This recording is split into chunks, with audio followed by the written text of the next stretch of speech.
assertive offensive readiness, combining diplomacy with deterrence, but with psychological pressure by China is meeting the strategic resolve of India.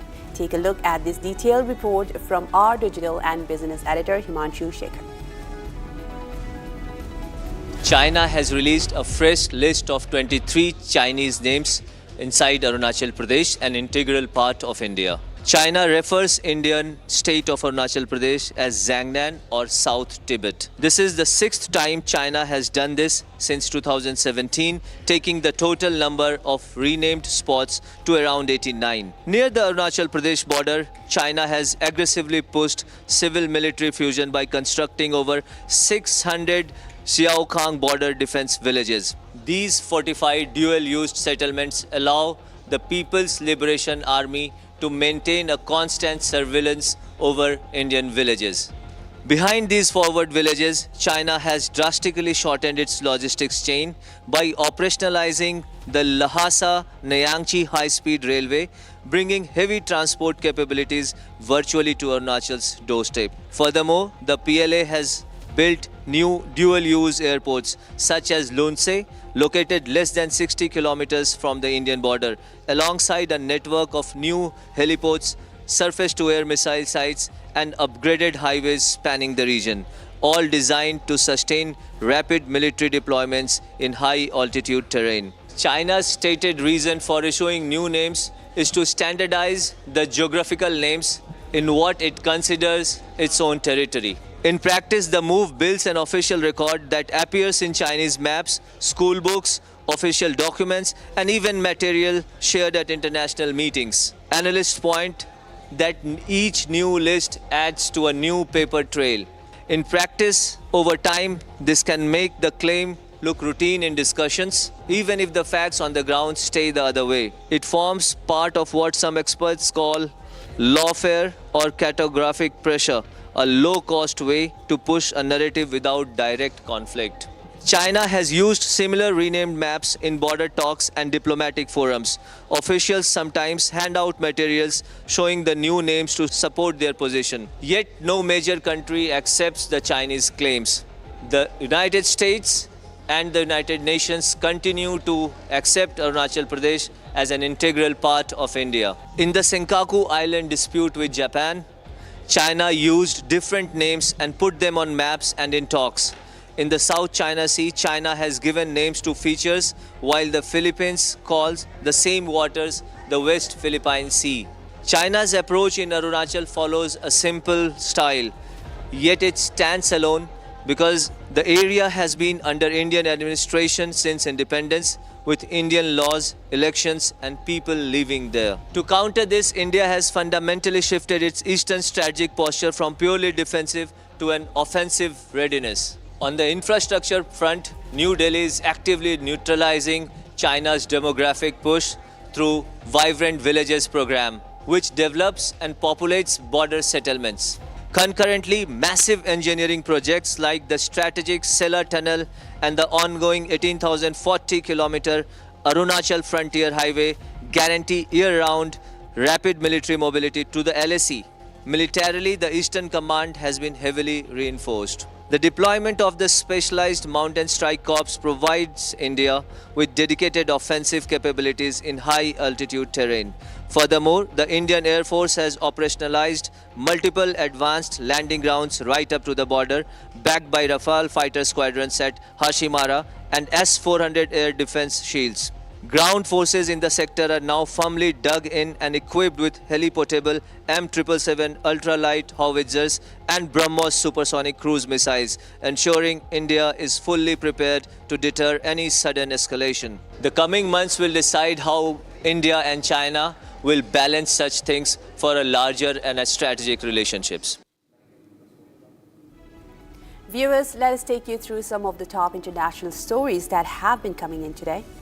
Indeed, before we take a look at other national stories making headlines, let's tune in to top global news.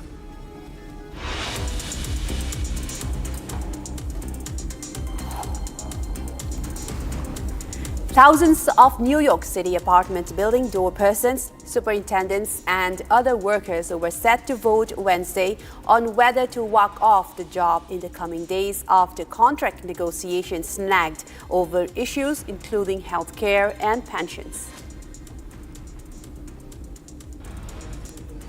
Hundreds of factory workers marched for the third consecutive day in Port-au-Prince Wednesday to demand a raise in the minimum salary amid the recent oil price hike. Waving tree branches, as is traditional in protest in Haiti, workers at the state-owned Metropolitan Industrial Park, informally known as Sonapi, gathered at Port-au-Prince.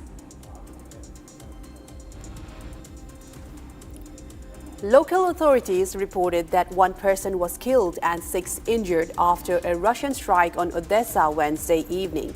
Russia launched 324 drones and 3 ballistic missiles at Ukraine overnight, the Ukrainian Air Force has said, in its biggest barrage in almost 2 weeks.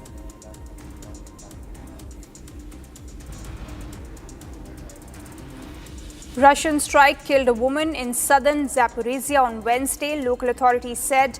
The woman was in a kiosk near a bus stop that was destroyed by the Russian drone strike. Russian strikes hit more than a half dozen areas of Ukraine behind the front line.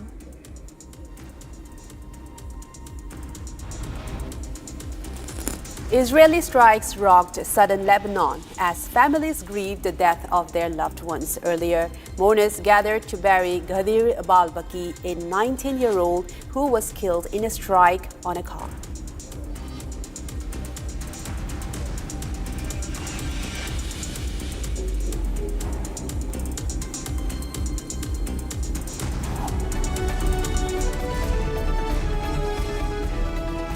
Shifting focus to U.S. President Donald Trump and some developments coming in on the front of the West Asia war and ensuing peace talk attempts. After failing to broker a breakthrough in Islamabad, Army Chief Asim Munir has landed in Iran and Shehbaz Sharif lands in Riyadh, carrying what is being described as a message between Washington and Tehran, raising questions about whether Pakistan is a credible mediator or just a messenger trying to stay relevant. And Pakistan's latest diplomatic move in the middle of a volatile situation in West Asia.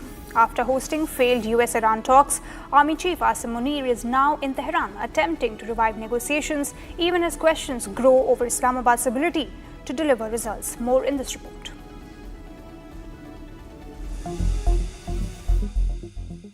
Asim Munir seen coming down his plane after saluting Araghchi and then hugging him.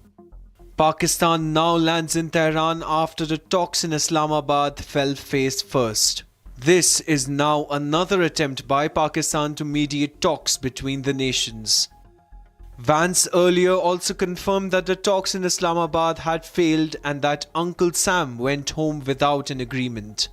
Bad news is that we have not reached an agreement. And I think that's bad news for Iran much more than it's bad news for the United States of America. So we go back to the United States having not come to an agreement. Even the Deputy Foreign Minister of Iran said that the talks failed because of gaps in opinions. در مورد یک سری از موضوعات ما به تفاهم‌هایی رسیدیم واقعیت. اما در مورد دو سه موضوع مهم خب دیدگاه‌ها فاصله داشت. و نهایتاً منجر به توافق نشد این گفتگوها. The Islamabad talks failed after hours of negotiations, with key issues like Iran's nuclear program and the Strait of Hormuz remaining unresolved. Now Munir's visit to Tehran is being projected as an attempt for talks. But the big question, is Pakistan really brokering peace or just passing messages between two sides that still don't trust each other? With Asim Munir in Tehran and Shehbaz Sharif actively engaging Riyadh, Islamabad is walking a tightrope between two rival camps. This parallel outreach raises questions: is Pakistan mediating or merely relaying messages between powers that do not trust it? Straddling Iran on one side and Saudi Arabia on the other, Pakistan's balancing act is less about diplomacy and more about survival in a high-stakes region. This comes at a time when a fragile ceasefire between the US and Iran is under pressure, with both sides far apart on key demands. The United States wants long-term guarantees on Iran's nuclear program, while Iran is pushing for sanctions relief and control over strategic routes like the Strait of Hormuz.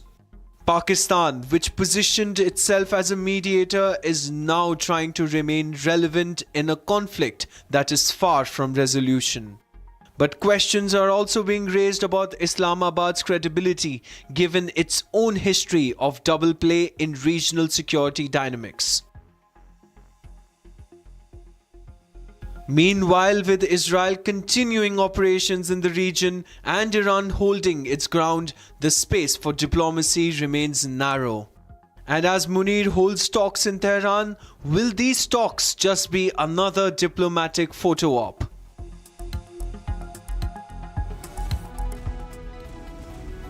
And Amrita, as these leaders are carrying out globe-trotting, going to Riyadh and Tehran, Pakistan has also floated the idea of a 45-day ceasefire.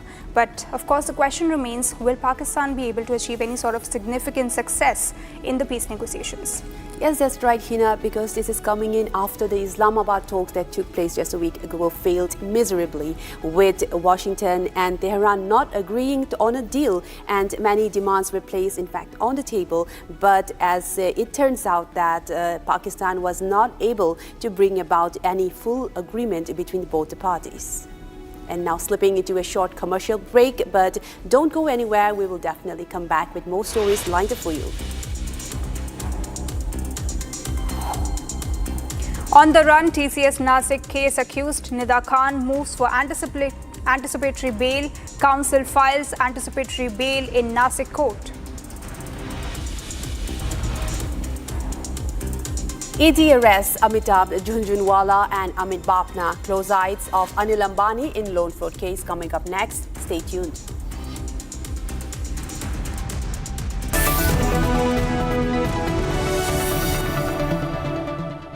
AU savings account में मिलते हैं amazing benefits, paperless banking and higher interest, वो भी हर महीने। Money money money money every month. सोच बदलो और बैंक भी। प्यास बुझाए, ठंडक लाए, सबको भाए जीरा सिप। MTH का जल जीरा, जीरा सिप। जीरा सिप, असली रिफ्रेशिंग, असली स्वाद, असली मजा। MTH। रानी, इस घर में कुछ है जो टूटता नहीं। ये पिलर कभी नहीं टूटेगा। रुंगटा स्टील TMT से बना। रुंगटा नहीं तो घर स्ट्रॉन्ग नहीं। रुंगटा स्टील TMT बार एकदम solid.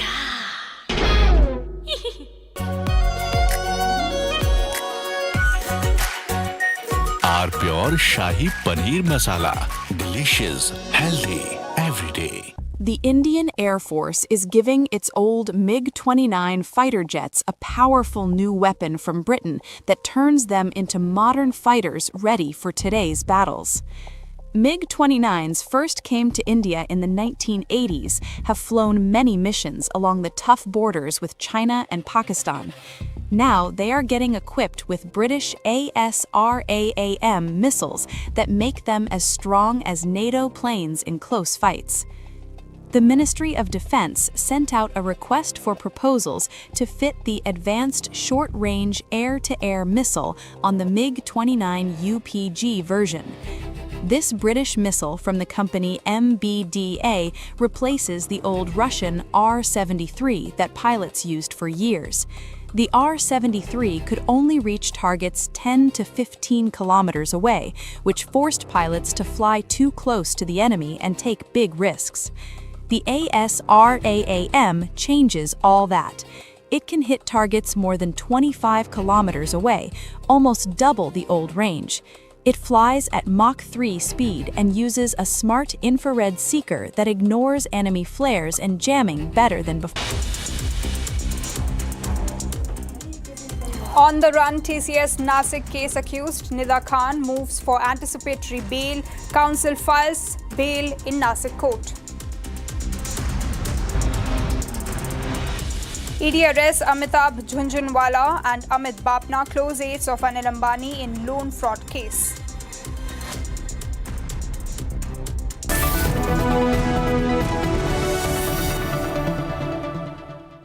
In the global employability rankings by Times Higher Education UK, only the following 6 institutions from India are ranked amongst the top 230 in the world for having the most employable graduates. IIT Delhi, IISc Bangalore, IIT Bombay, IIM Ahmedabad, IIT Kharagpur and Amity University.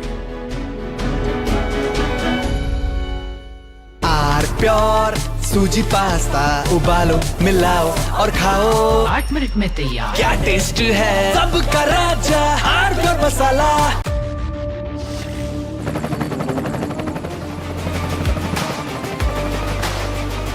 Corrector, the taste of success.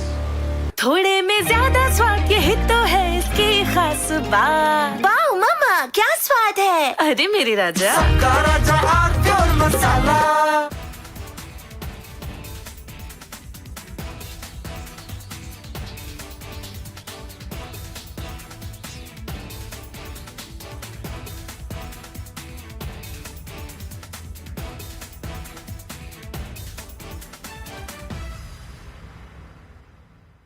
The Indian Air Force is giving its old MiG-29 fighter jets a powerful new weapon from Britain that turns them into modern fighters ready for today's battles.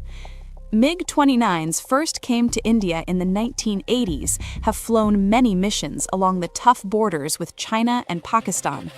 Now they are getting equipped with British ASRAAM missiles that make them as strong as NATO planes in close fights.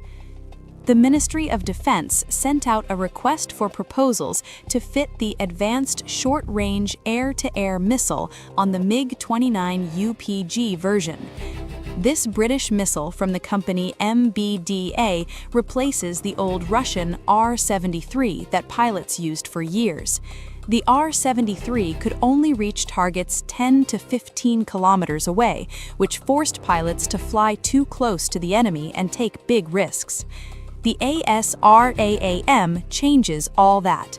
It can hit targets more than 25 kilometers away, almost double the old range. It flies at Mach 3 speed and uses a smart infrared seeker that ignores enemy flares and jamming better than before. The Indian Air Force flies more than 55 of these MiG-29 UPG jets in frontline squadrons. These planes guard the northern and western borders day and night. Earlier upgrades added new radars, engines, and digital cockpits, but the short-range missiles stayed old. Now the ASRAAM brings fire-and-forget technology. Once the pilot locks on and fires, the missile finds the target on its own, even if the jet turns away to dodge enemy fire. It also works with helmet-mounted displays, so the pilot can just look at the enemy plane through the visor and the missile follows the eyes. This high off-bore sight ability lets the jet attack from strange angles without turning the whole plane first. This upgrade matters a lot because the region stays tense. Pakistan flies JF-17 jets with modern PL-10 missiles that reach farther and lock on. On the run, TCS Nasik case accused Nida Khan moves for anticipatory bail. Council files bail in Nasik court.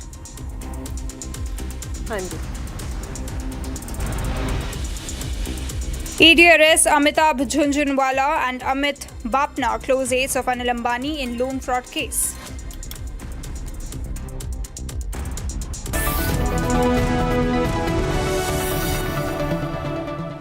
चमकी चाट से क्या बना है? आलू चाट या fruit चाट, स्वाद बढ़ाए चमकी चाट। क्या बात है? स्वादिष्ट पकोड़े और फरसान, अरे चमकी चाट है इसकी जान। असली स्वाद सिर्फ चमकी चाट। रानी, इस घर में कुछ है जो टूटता नहीं। ये पिलर कभी नहीं टूटेगा। रुंगटा स्टील TMT से बना। रुंगटा नहीं तो घर स्ट्रॉन्ग नहीं। रुंगटा स्टील TMT बार एकदम solid.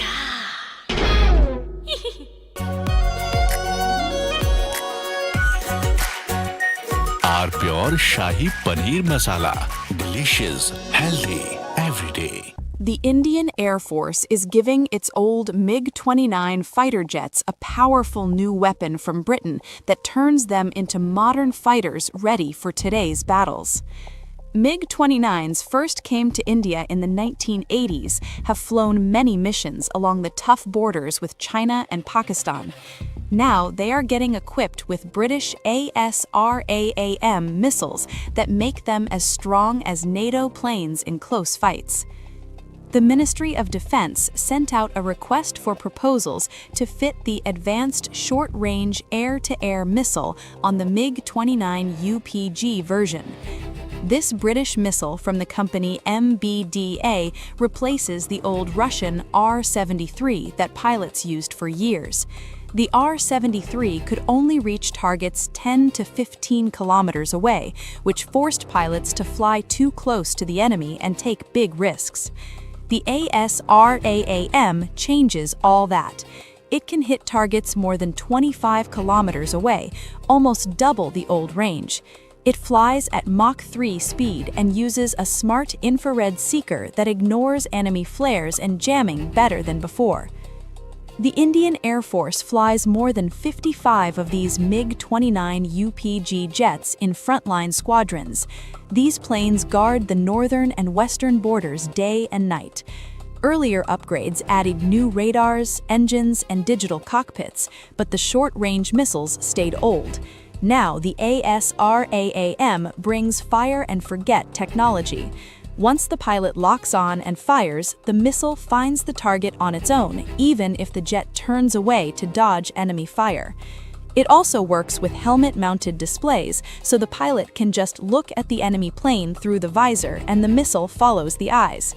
This high off-bore sight ability lets the jet attack from strange angles without turning the whole plane first. This upgrade matters a lot because the region stays tense. Pakistan flies JF-17 jets with modern PL-10 missiles that reach farther and lock on quicker. China uses even better systems on its J-20 stealth fighters and other planes. In a real dogfight, the old MiG-29 with R-73 could lose the first shot. With ASRAAM from Asia's largest news headquarters, setting the agenda for Bharat.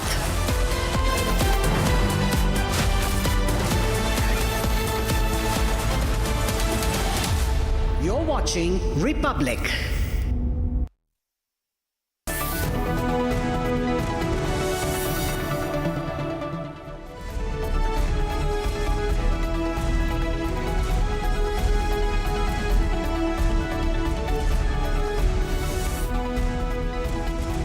Good morning, viewers. You're watching Republic TV and we are live this morning. This is Shivam Dutt Mehta and I have my colleague with me. Hi, my name is Nayan. Good morning.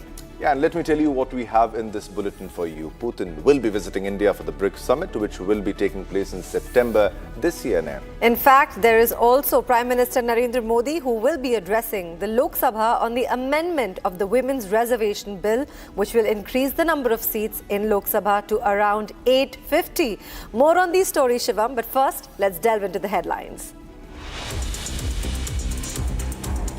Women Reservation Amendment Bill is set to be tabled by Union Minister Arjun Ram Meghwal today.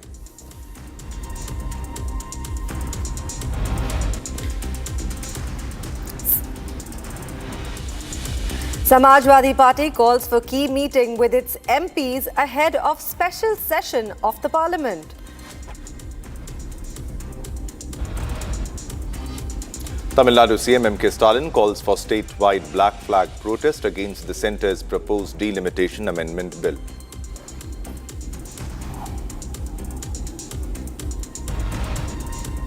On the run, TCS Nasik case accused Nida Khan moves for anticipatory bail. Council files anticipatory bill in Nasik court.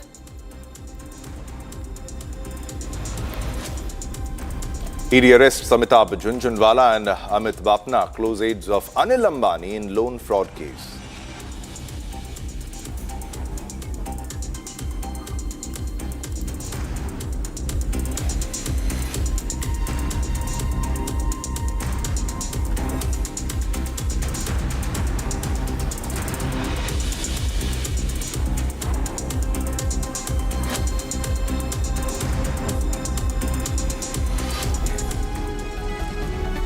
And before we take you through top stories of the day, let's take a look at what's raging on the internet. Now, from your smartphones to your smart televisions, trending stories are always taking over the internet. And this morning, let's give you an insight into what's been viral and raging in the online realm. In fact, to begin with, US President Donald Trump takes the internet by storm yesterday with an AI-generated picture of him depicted as Jesus. It garnered up a slew of reactions, which soon prompted the president to have the post taken down. But the internet, they haven't let it slide, and neither have Iran, as the official X account of the Iranian embassy in Tajikistan posted the 10-second AI-generated video that mocks President Donald Trump over his recent Jesus-like picture. Your reckoning has come. What is this?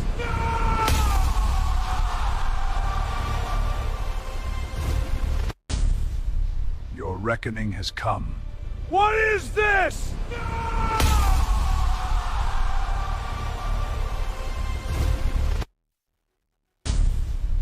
Your reckoning has come. What is this?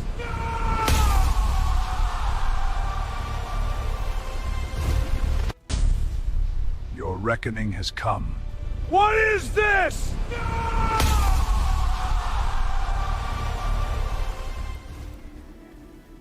The internet has not been forgiving of the US president over his recent post and hostile engagements with the Pope, amongst other news of a possible ceasefire talks renewal. Indeed, and let's take you through other developments amid Trump and growing global tensions also.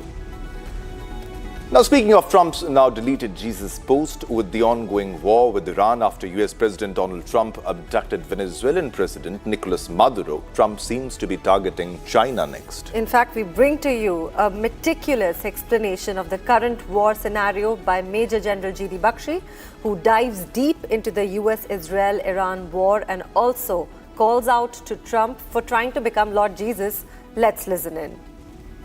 Every day that the Gulf remained closed, the price of oil was going through the bloody roof, from $60 a barrel to $122 a barrel. Then when you did the ceasefire, you showed some modicum of common sense, some sense, and the world oil prices came down to below $92 a barrel, etc. And then you blew up the peace talks. You blew up the peace talks because you wanted to turn it into a grand Mississippi surrender movement. Sir, you have to win a war first, before you ask the other side to surrender. I'm afraid you've not been able to put Iran on the ropes. It is fighting back. It may be suffering. It is causing you suffering, sir. It is causing Israel suffering. It is causing the Gulf a great deal of suffering. And it is torpedoed the global economy. And you are responsible for it, sir, because you started it. All. The Straits of Hormuz are open. So first you said, I'm going to open the Straits of Hormuz. Your military told you, sorry, boss, that means 200,000 troops on the ground. That means 18 months of fighting. That means 15,000 body bags minimum. So now you decided, I am going to also block the Gulf War. If you can't win them, join them. Iran has pulled off a smart act. I am going to be even smarter. I will also blockade the Gulf of Hormuz. So, sir, your Congressional Research Service has told you that each day the Gulf, you keep it closed, prices of gas in the United States will rise. From $2 per gallon, they have reached $5 a gallon. They'll go much further. Sir. Price of fertilizer, 42% rise. Price of food on the up and away. And this is, mind you, a midterm election year. So I don't know how much time your own MAGA Republican base will give you to get the hell off and stop this stupid, mad caper, this brainwave, this war of choice. I don't know, you had no strategy to start with. You started the war and we said we'll decide what we'll do later, because by the time you can say Jack Robinson, this war will be over, we decapitate the Iranian leadership and they will be kissing my boots. Boots or but I don't know, that is your choice, but we haven't seen that happen.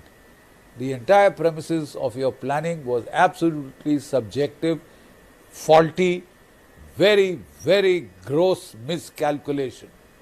Gross miscalculation of Iranian military capability, will to fight, resilience, ability to absorb pain and keep fighting beyond stupid, murderous decapitation strikes. They haven't worked, boss. It's as simple as that. It's about time somebody from your own military told you this simple fact. So, this grandiose announcement of the blockade of the Gulf of Hormuz was announced. The Houthis told you, boss, you blockade the Gulf of Hormuz, we'll blockade the Bab al-Mandeb Straits, the Red Seas, the Suez Canal route.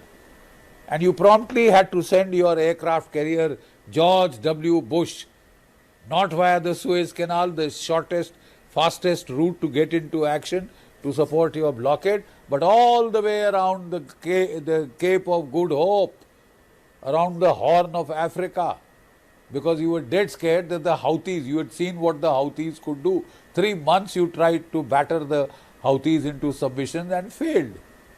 They gave you as good as they got. And to an extent that you are scared to risk the crown jewels of the American fleet, the 11 aircraft carrier. You dare not put them in the Gulf of Hormuz, you dare not put them in the Red Sea, sir. So all the theories of power projection have floundered on the shoals of A2AD, anti-access area denial strategies, which the Iranians have borrowed from the Chinese and have enforced it. Both your aircraft carriers were forced to limp back, get the hell out of range. And Gerald Ford had to undergo massive repairs. 200 people, they suffered injuries, smoke inhalation injuries. Both the aircraft carriers were hit. And now you were asking the Europeans, I will not risk American lives. Israel started it all.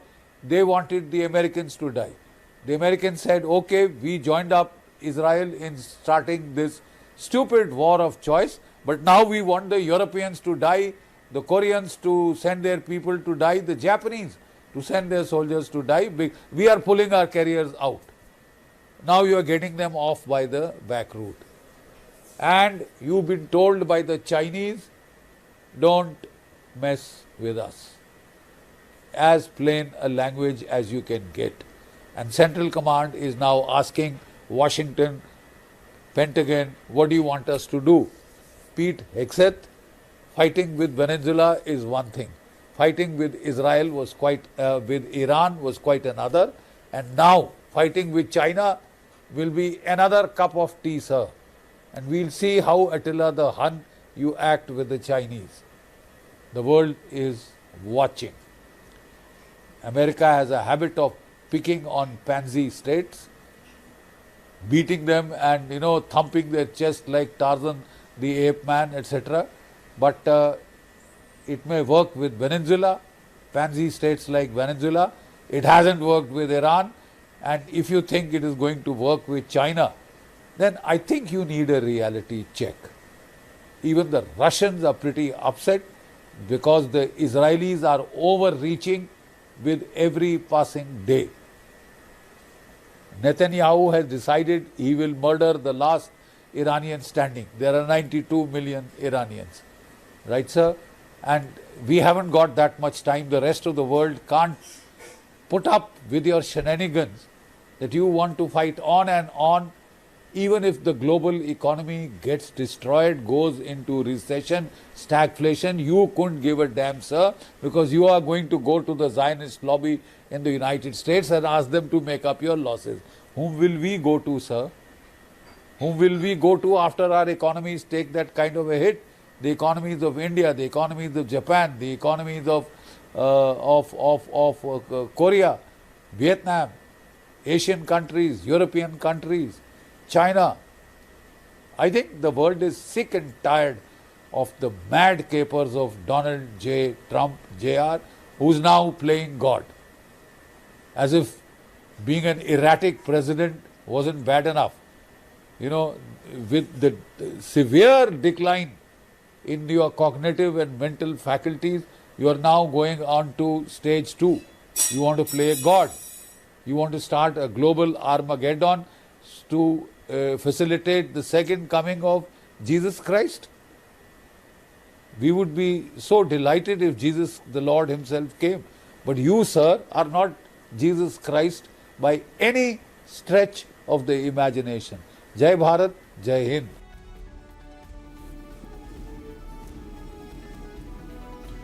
While the first phase of Iran-US peace talks have failed, there are signs that the peace process in Iran will continue. White House has announced that there is now a possibility of second round of talks. It shows that there will be some sort of a climb down by both warring nations, Nayan. While there is no timeline, both nations want the war to end. The US blockade is a power play against Iran, so that US has a greater leverage. Watch as Saurabh Shukla, consulting editor, Republic Media Networks, breaks it down in this special segment. The big news is that the peace process on Iran that was ongoing will continue, and there's a likelihood of a second round in Islamabad. The White House has announced that officially. What does this mean? This means that there's a likelihood that the maximalist position that both Iran and the US have, there will be some kind of a climb down by both sides to make sure that there's some kind of a solution coming inside. The US has also clarified that the blockade that is there on the Strait of Hormuz is only for vessels which are coming back and forth to Iran, not for any other third country vessels, as long as they're not connected to the Iranian oil purchases, so that they want to disincentivize the Iranian regime. But clearly, one thing is while there is no timeline, I get a sense, getting a view from the White House here, from the press secretary and the US Treasury Secretary who were there for the briefing yesterday, clearly that they want this war to an end, but obviously the idea is a whole power play on Iran by imposing the blockade on the Iranian oil to make sure that there is a greater leverage that they have with Iran on these talks. Also from the Iranian side, I'm hearing that they're also coming around to the fact that there should be a solution, and I get a sense that in the next few days you will hear about a second round of negotiations that can pave way finally for an end to this war. I've been saying all along, this war is not good for the world, not good for any of the countries. Now that the initial objectives have been met, this is time that there is a resolution, and so that, because this war is not only impacting these countries which are involved in the war, but the entire world as well, and you will see some kind of a resolution coming up. But the big thing or the big breaking point is that there will be a second round likely, which will be happening in Islamabad very soon, and that can pave way for an end of this war. And the blockade that the US has mounted is only for the ships going back and forth from Iran, not for any other vessels, which is a big announcement coming from the White House. Yes, that's the big announcement from the White House, and that's not all. After failing to broker a breakthrough in Islamabad, Army Chief Asim Munir has landed in Iran, and Shehbaz Sharif lands in Riyadh, carrying what is described as a message between Washington and Tehran, raising questions about whether Pakistan is a credible mediator or just a messenger trying to stay relevant. Pakistan's latest diplomatic move in the middle of a volatile West Asia crisis. After hosting failed US-Iran talks, Pak Army Chief Asim Munir, failed Field Marshal, is now in Tehran attempting to revive negotiations, even as questions grow over Islamabad's ability to deliver results. Let's take a look. Asim Munir seen coming down his plane after saluting Araqchi and then hugging him. Pakistan now lands in Tehran after the talks in Islamabad fell face first. This is now another attempt by Pakistan to mediate talks between the nations. Vance earlier also confirmed that the talks in Islamabad had failed and that Uncle Sam went home without an agreement. Bad news is that we have not reached an agreement, and I think that's bad news for Iran much more than it's bad news for the United States of America. So we go back to the United States having not come to an agreement. Even the Deputy Foreign Minister of Iran said that the talks failed because of gaps in opinions. در مورد یک سری از موضوعات ما به تفاهم‌هایی رسیدیم واقعیت. اما در مورد دو سه موضوع مهم خب دیدگاه‌ها فاصله داشت و نهایتاً منجر به توافق نشد این گفتگوها. The Islamabad talks failed after hours of negotiations with key issues like Iran's nuclear program and the Strait of Hormuz remaining unresolved. Now Munir's visit to Tehran is being projected as an attempt for talks. But the big question, is Pakistan really brokering peace or just passing messages between two sides that still don't trust each other? With Asim Munir in Tehran and Shehbaz Sharif actively engaging Riyadh, Islamabad is walking a tightrope between two rival camps. This parallel outreach raises questions: is Pakistan mediating or merely relaying messages between powers that do not trust it? Straddling Iran on one side and Saudi Arabia on the other, Pakistan's balancing act is less about diplomacy and more about survival in a high-stakes region. This comes at a time when a fragile ceasefire between the US and Iran is under pressure, with both sides far apart on key demands. The United States wants long-term guarantees on Iran's nuclear program, while Iran is pushing for sanctions relief and control over strategic routes like the Strait of Hormuz. Pakistan, which positioned itself as a mediator, is now trying to remain relevant in a conflict that is far from resolution. But questions are also being raised about Islamabad's credibility given its own history of double play in regional security dynamics. Meanwhile, with Israel continuing operations in the region and Iran holding its ground, the space for diplomacy remains narrow. And as Munir holds talks in Tehran, will these talks just be another diplomatic photo op?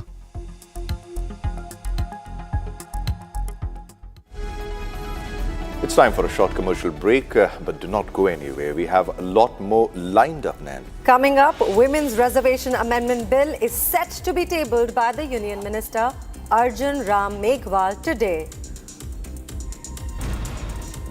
Samajwadi Party calls for key meeting with its MPs ahead of special session of Parliament.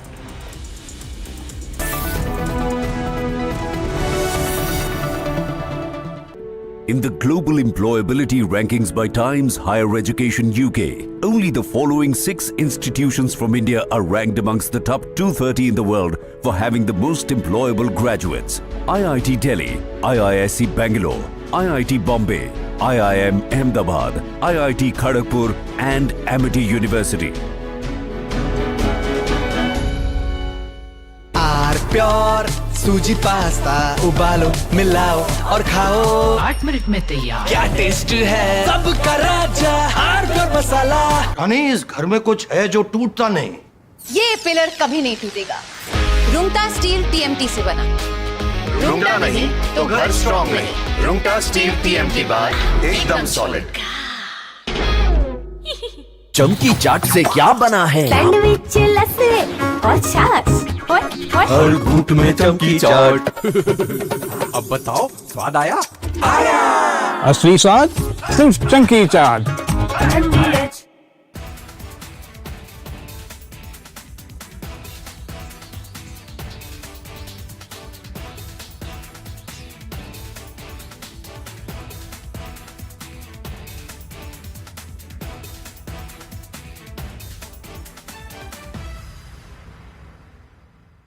The Indian Air Force is giving its old MiG-29 fighter jets a powerful new weapon from Britain that turns them into modern fighters ready for today's battles.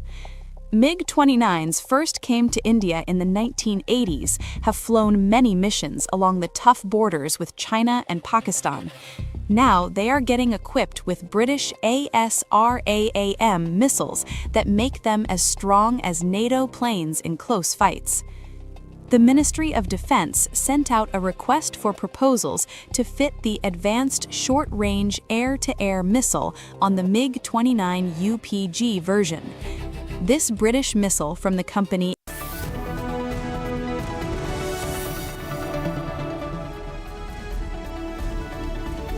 Welcome back, viewers. Now, before we take you through other stories coming in from around the country, let's tune into the developments in the sports realm. Here's presenting a glimpse of all news coming in from the world of sports. SRH skipper Pat Cummins has confirmed that he will miss the upcoming IPL 2026 clash against the five-time champions Chennai Super Kings on the 18th of April. Responding to a fan on Instagram, the Australian pacer revealed that he is targeting a comeback in SRH's April 25 fixture against the Rajasthan Royals in the ongoing IPL season.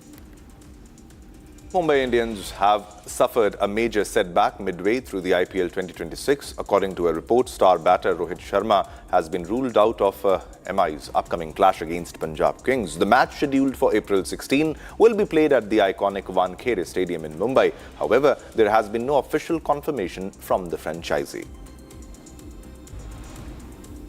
All the way in Spain, Barcelona, forward Rafinha has issued an apology for his gesture towards Atletico Madrid fans following the club's Champions League quarter-final exit. Sidelined with hamstring injury, the Brazilian did not feature in Tuesday's match but expressed frustration with the refereeing, making a robbed hand sign and later telling reporters that the Barcelona has been robbed across two legs. His actions at the Metropolitano Stadium has expected to draw disciplinary scrutiny, with UEFA likely to impose a punishment.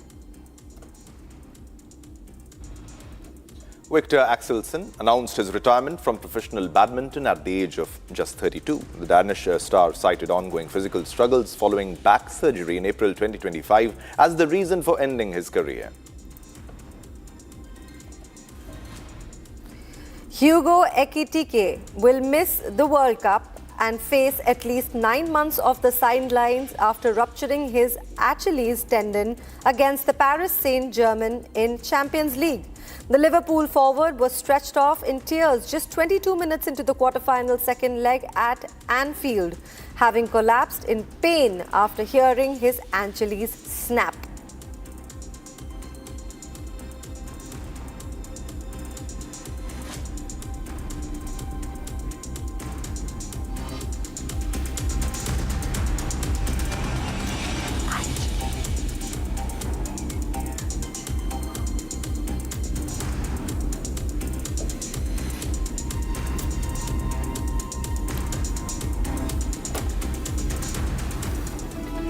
All right, viewers, it's time to slip into a short commercial break, but don't go anywhere because there is a lot more lined up coming after a short commercial break, ladies and gentlemen.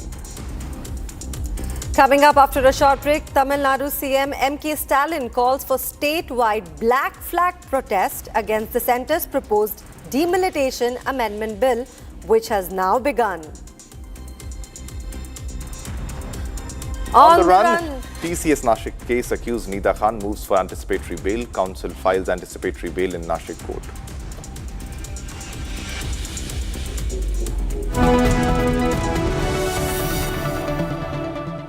थोड़े में ज्यादा स्वाद यही तो है इसकी खास बात। वाओ मामा, क्या स्वाद है? अरे मेरे राजा, सबका राजा आरती और मसाला। AU करंट अकाउंट के साथ मिलता है free UPI QR overdraft facility और एक ही ऐप से बैंक के सारे काम। AU सोच बदलो और बैंक भी। प्यास बुझाए, ठंडक लाए, सबको भाए जीरा से।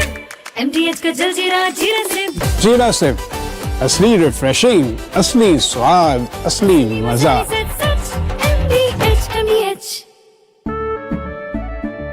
केसरिया से मन जोगी हुआ रे, दिल झूमे देखो मतवारा हुआ रे। केसरिया से मन जोगी हुआ। हर पल मनाओ केसरी त्योहार। विमल, बोलो जुबान Kesari.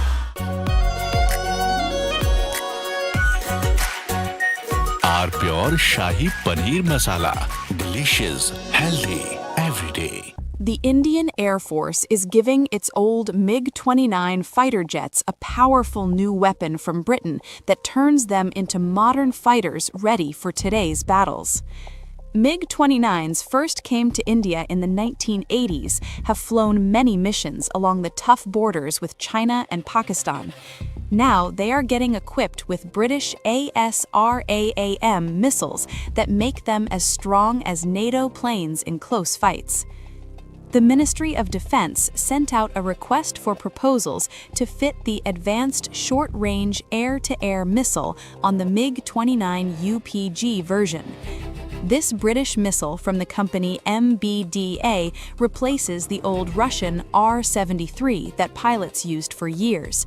The R-73 could only reach targets 10 to 15 kilometers away, which forced pilots to fly too close to the enemy and take big risks. The ASRAAM changes all that. It can hit targets more than 25 kilometers away, almost double the old range.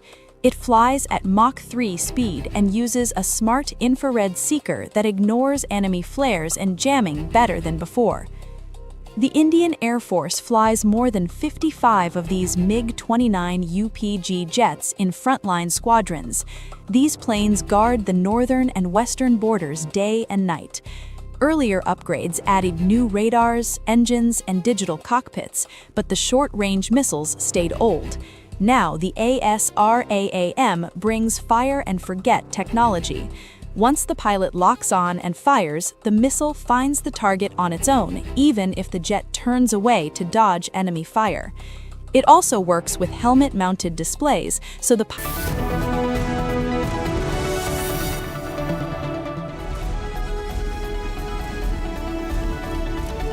A very warm welcome, viewers. You're watching Republic TV, and we are live this morning. This is Shivam Dutt Mehta, and I have my colleague with me. Hi, good morning. My name is Nayan. And let me tell you what we have in this bulletin for you. Putin will be visiting India for the BRICS summit, which will be taking place in September this year. Also, Prime Minister Narendra Modi will be addressing the Lok Sabha on the amendment of the Women's Reservation Bill, which will increase the number of Lok Sabha seats to around 850. More on these stories, but here are the headlines to begin with.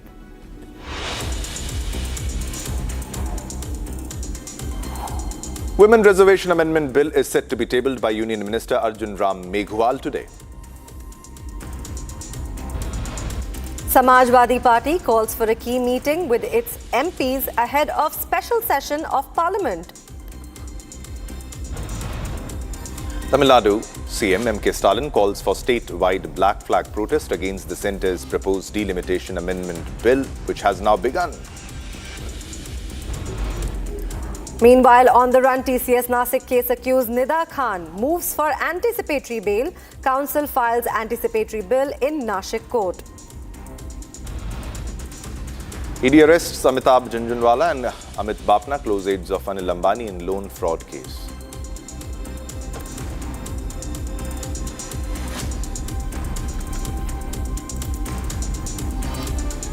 All right, viewers, let's begin with the first top story. Now, the centre is set to push a major political reform, proposing an increase in Lok Sabha seats to around 850, paving the way for the implementation of the Women's Reservation Bill ahead of the 2029 general elections, the Nari Shakti Vandan Adhiniyam, which mandates 33% reservation for women in Parliament, state assemblies and the Delhi Assembly, is scheduled to be taken up during a special Parliament session from April 16 to 18. It begins from today.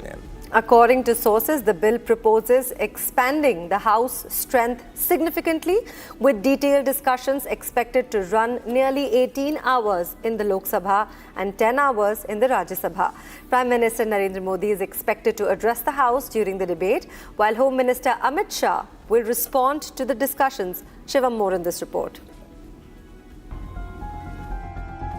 The government has proposed to increase the number of Lok Sabha seats to 850 as part of its intention to implement the Women's Reservation Act from the 2029 Lok Sabha polls. Nari Shakti Vandan Adhiniyam Bill, which mandates 33% reservation for women in the Lok Sabha, state assemblies and the Delhi Assembly, will be introduced on 16th April in Lok Sabha. बिल्कुल हम चाहते हैं कि औरतों को जो empowerment होनी चाहिए उनको पार्लियामेंट में असेंबली में हिस्सा मिलना चाहिए. The government has called a special sitting of budget session of Parliament from 16th April to 18th for amendments to the Nari Shakti Vandan Adhiniyam that was passed by Parliament in 2023. Though Congress President Mallikarjun Kharge said that opposition supports the women's reservation in Parliament but was concerned about the manner in which the bill is being brought. Meanwhile, BJP leader Smriti Irani, in an exclusive conversation with Republic, called Congress anti-woman. Smriti Irani further said that the delimitation is the part of the process and very much needed for the implementation of the bill. Opposition parties are opposing it. Sonia Gandhi stating is that this is not a reform which BJP is stating. This is not the right representation. This is the intent of this reform is basically the delimitation. What do you want to respond? I think that the opposition party, when in power, which never passed this bill in both houses of parliament today, is caught between their version of politics and the reality of India. The idea that the time is now for such women to also have an opportunity to contribute politically to our country is not new. The time is now. The evidence has been produced by women who across the representative chain constitutionally that has been endowed on us have exhibited their mettle. Today, when Prime Minister Modi wants to ensure that the bill which has been passed earlier is now hoping to be amended so that the fruits of it can be borne by women of India in 2029, I am flummoxed why any political organization will stand against the interests of the women of India. What is, I think, extremely disappointing is that a female leader from the opposition today opposes this provision of the Prime Minister that hopes to embolden and emancipate women politically.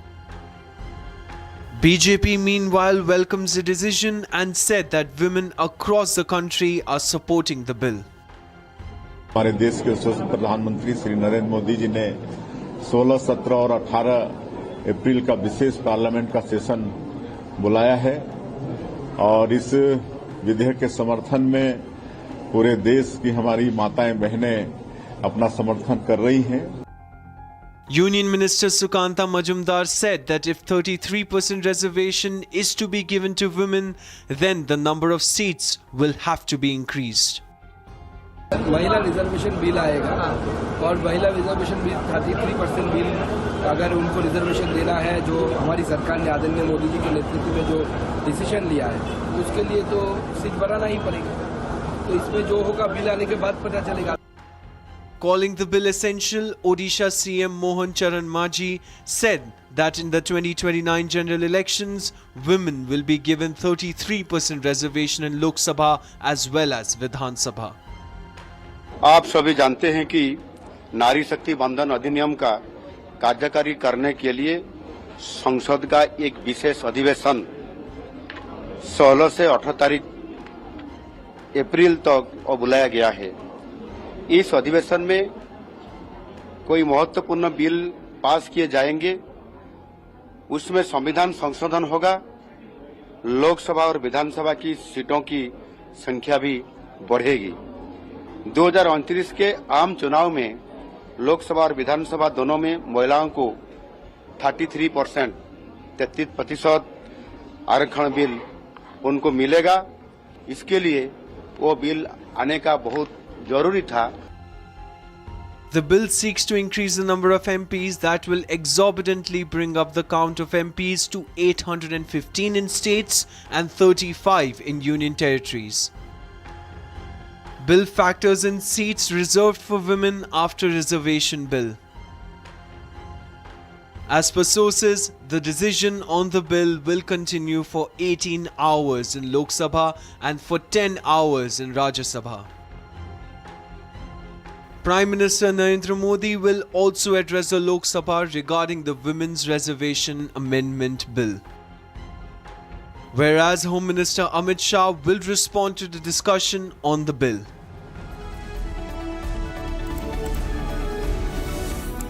India is on the brink of a significant constitutional shift as the debate over delimitation intensifies. With the national population surging by over 400% since independence, the process aims to redraw electoral boundaries to ensure every citizen's vote carries equal weight. And despite political narratives suggesting the southern and eastern states will lose influence, data indicates a universal increase in Lok Sabha seats from 543 to 850.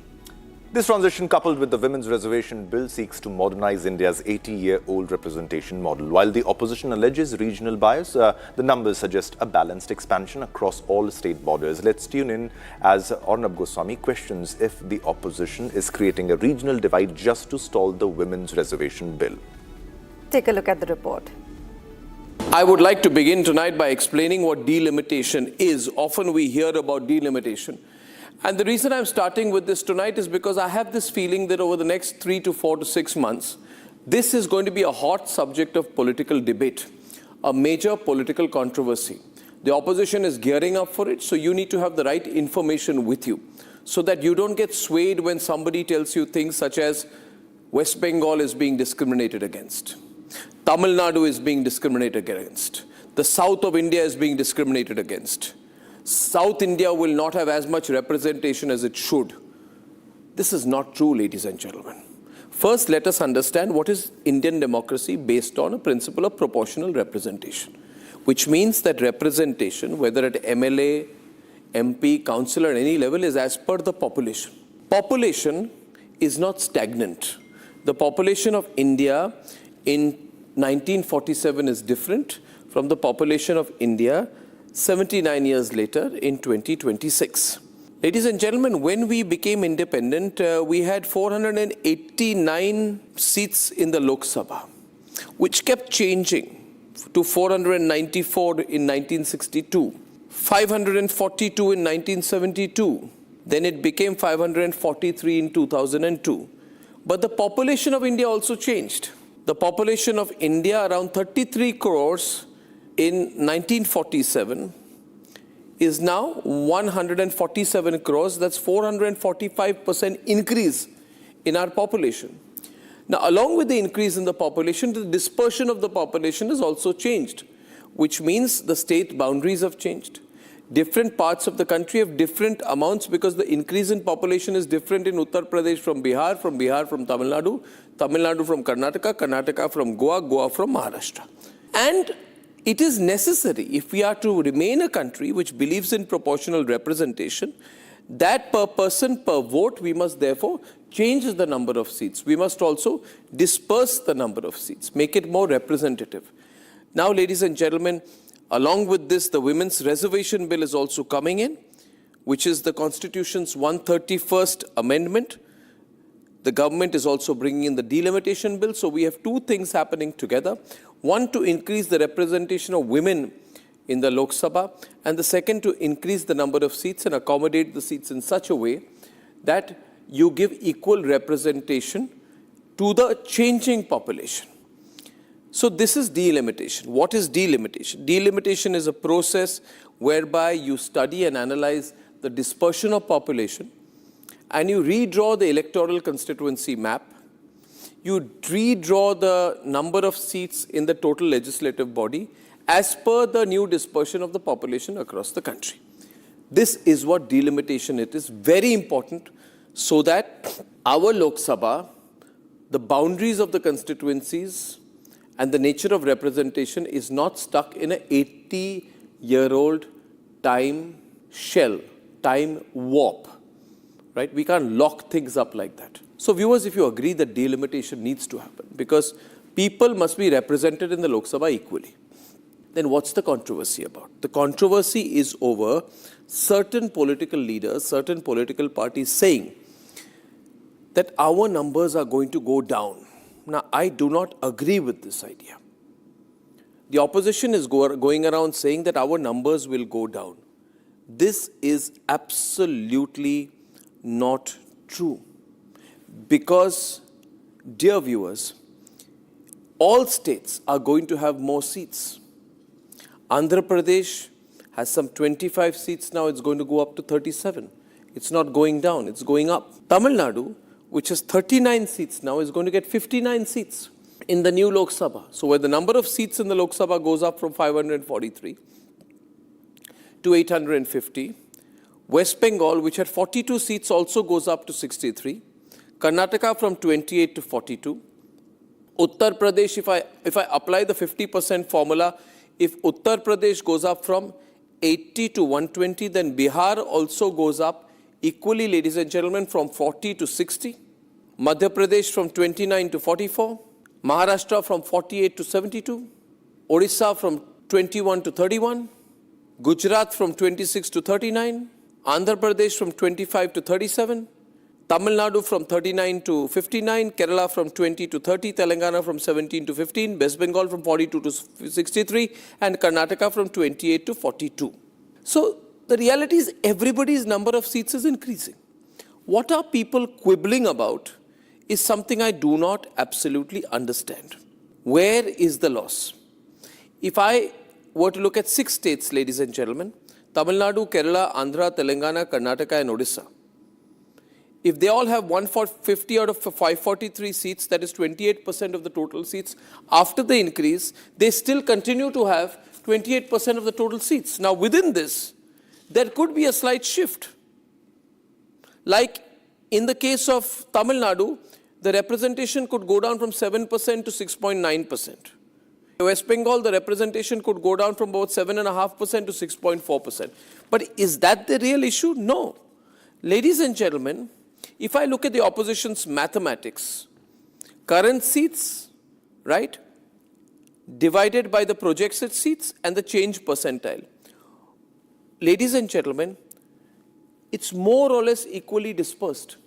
To go around saying that certain states like Uttar Pradesh will benefit more, Tamil Nadu will benefit less, is absolute hogwash.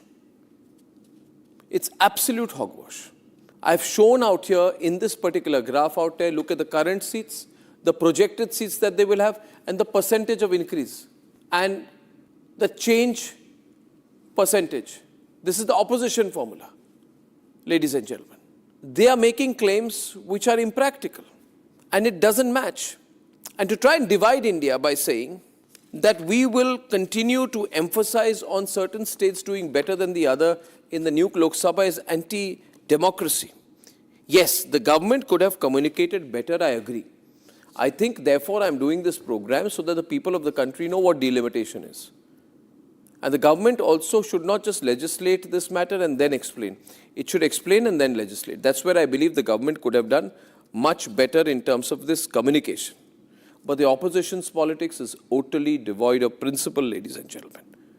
Totally devoid of principle. And I would like to say one other thing to the government. If their intention is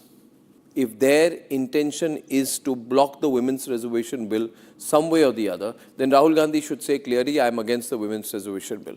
Let him not create a controversy of delimitation if his intention is to stop the Women's Reservation Bill.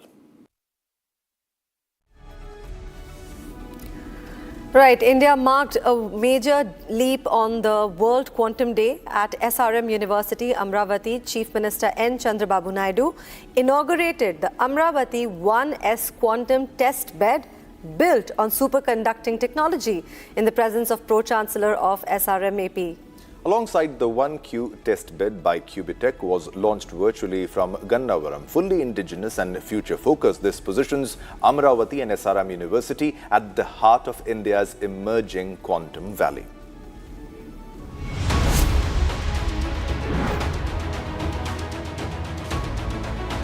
India steps into the quantum future. On World Quantum Day, Andhra Pradesh CM N. Chandrababu Naidu unveiled India's first indigenous quantum computing test beds with a key launch at the SRM University, Amravati. With Amravati 1S at SRM University and Amravati 1Q at Medha Towers, we are creating two complementary facilities. One strengthens academic and research access, the other enables industry-facing testing and deployment.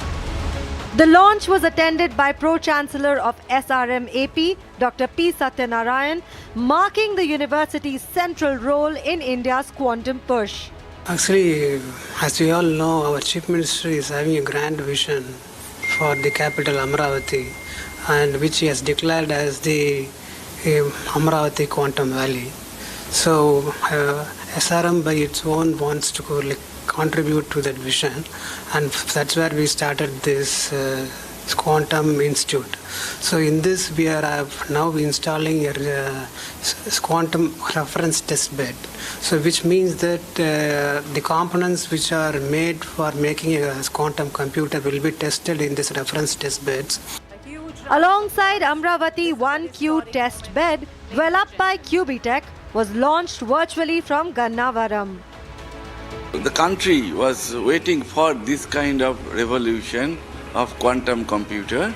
It's very expensive and it is a very high-end technology, and it will basically give a big momentum to the research and also national security system. What sets this apart? These systems are fully indigenous, strengthening India's deep tech ambitions. Indians are capable, provided there is a convergence. If you see here, Amravati 1S and 1Q are not merely computers. They are fully instrumented quantum hardware test beds. They will enable validation, benchmarking, and certification under real operating conditions. With SRM University at the forefront, Amravati is fast emerging as India's quantum valley.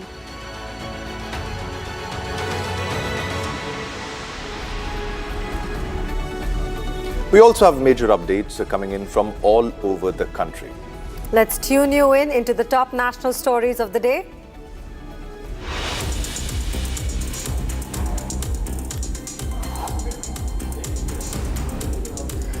A school bus belonging to RS Educational Academy rammed into a street food cart near the CO's office in Gihar Colony under Bhogaon PS area, killing one person and injuring 6 others. Tribal families affected by the Ken Betwa link project and the Runj Majgua Dam have been protesting for the past 11 days. Hundreds of tribal women staged a Panch Tattva movement, collectively demonstrating a mark of resistance. Also in Amravati District Administration, in the presence of the police, conducts bulldozer action against the illegal construction at the property of a primary accused in the minor girls abuse and blackmail case in Paratwada. The 61st Femina Miss India has officially kicked off at the KIIT campus. The 30 state winners from across the country arrived in the campus to a rousing reception, marking the first time this prestigious pageant has been hosted by a university in eastern India. Supported by the Odisha Tourism Department and KIIT founder Dr. Achyuta Samanta, the contestants are in for a busy 7-day residency leading up to the grand finale on April 18th. The Femina Miss India competition is one of the most renowned pageants held in India. Various states compete to host this event. The event also seeks to promote the art, culture and heritage of Odisha. Until the grand finale, the contestants will spend 7 days at KIIT and KISS. During this period, they will visit the campuses, main cultural centers and interact with the students.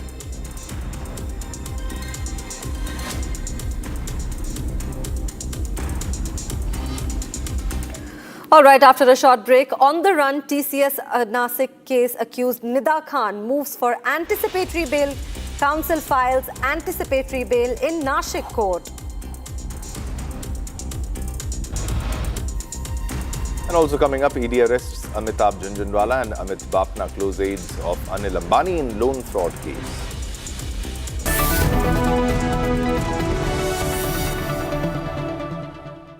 In the global employability rankings by Times Higher Education UK, only the following 6 institutions from India are ranked amongst the top 230 in the world for having the most employable graduates. IIT Delhi, IISc Bangalore, IIT Bombay, IIM Ahmedabad, IIT Kharagpur and Amity University. चमकी चाट से क्या बना है? Sandwich, लस्सी और छाछ। हर घूंट में चमकी चाट, ड्राई फ्रूट और दही बड़े। चमकी चाट से स्वाद बढ़े। असली स्वाद सिर्फ चमकी चाट।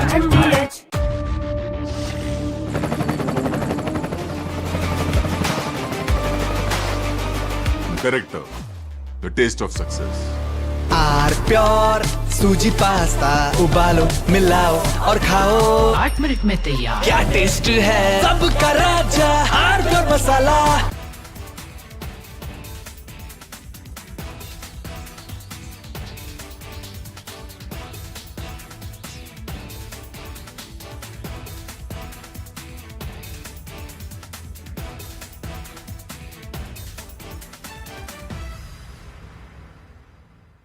The Indian Air Force is giving its old MiG-29 fighter jets a powerful new weapon from Britain that turns them into modern fighters ready for today's battles.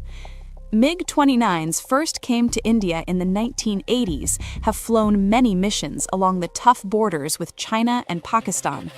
Now they are getting equipped with British ASRAAM missiles that make them as strong as NATO planes in close fights. The Ministry of Defense sent out a request for proposals to fit the Advanced Short-Range Air-to-Air Missile on the MiG-29 UPG version. This British missile from the company MBDA replaces the old Russian R-73 that pilots used for years. The R-73 could only reach targets 10 to 15 kilometers away, which forced pilots to fly too close to the enemy and take big risks. The ASRAAM changes all that.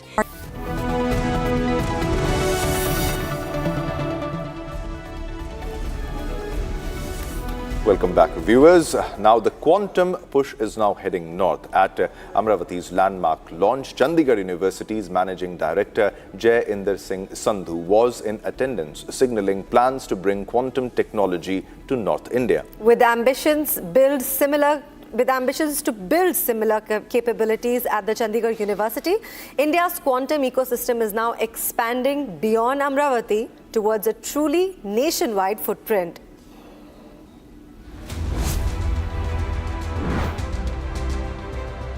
April 14th, World Quantum Day, and a landmark moment for India.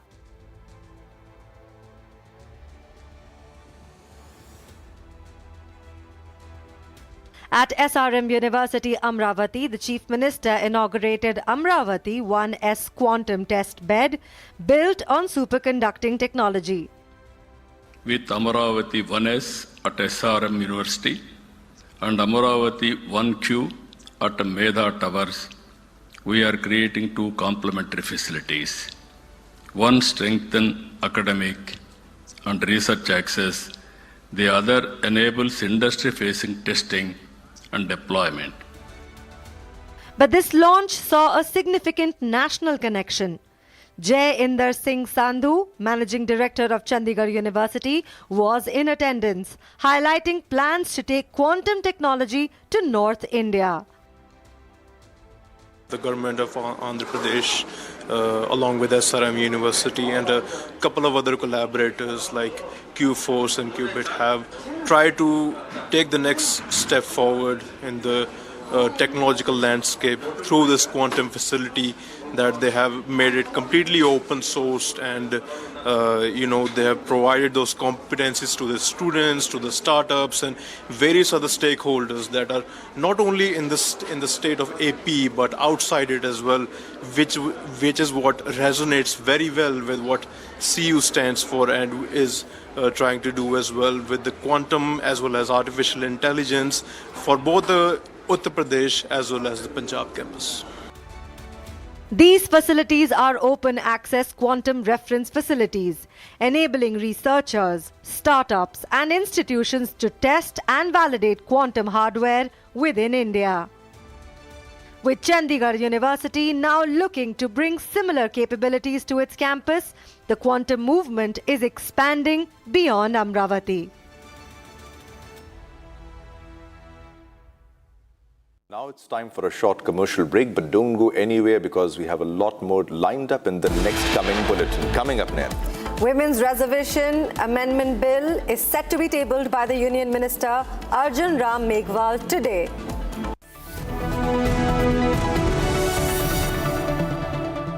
चमकी चाट से क्या बना है? आलू चाट या fruit चाट, स्वाद बढ़ाए चमकी चाट।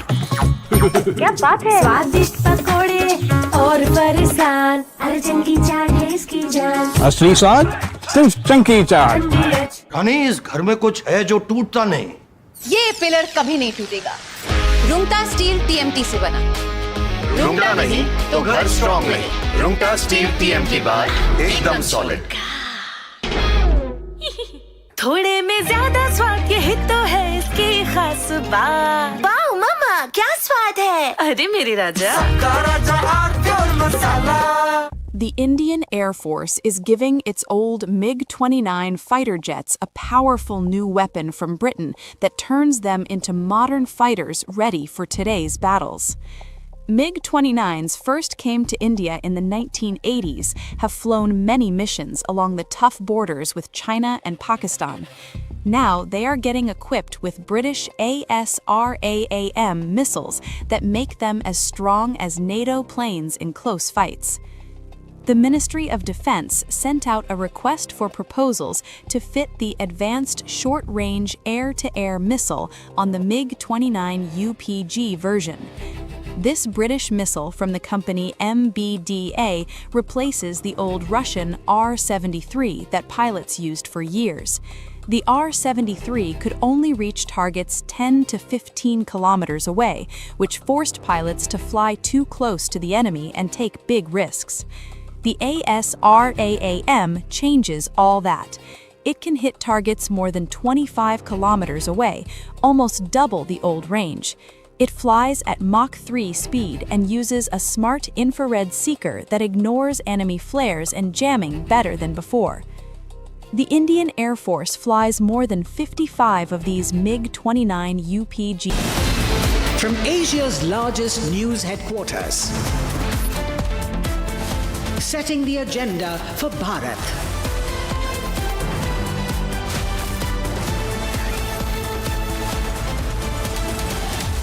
You're watching Republic.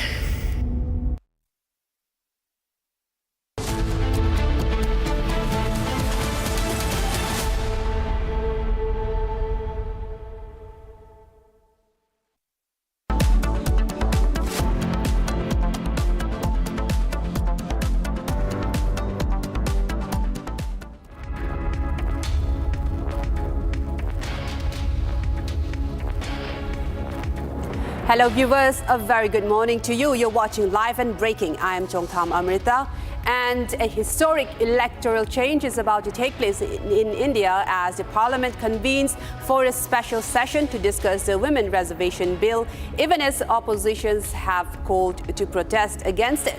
Let's take a look into the headlines first and get into all the details.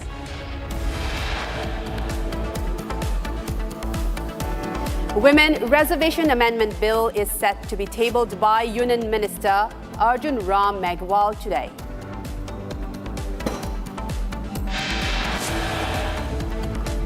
Samajwadi Party calls for key meeting with its key MPs ahead of special session of Parliament.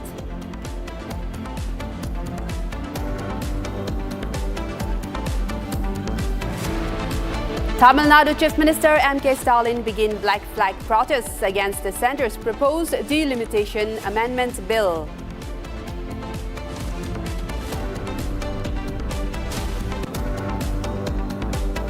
On the run, TCS Nashik case. Accused Nida Khan moves for anticipatory bail. Council files anticipatory bail in the Nashik court.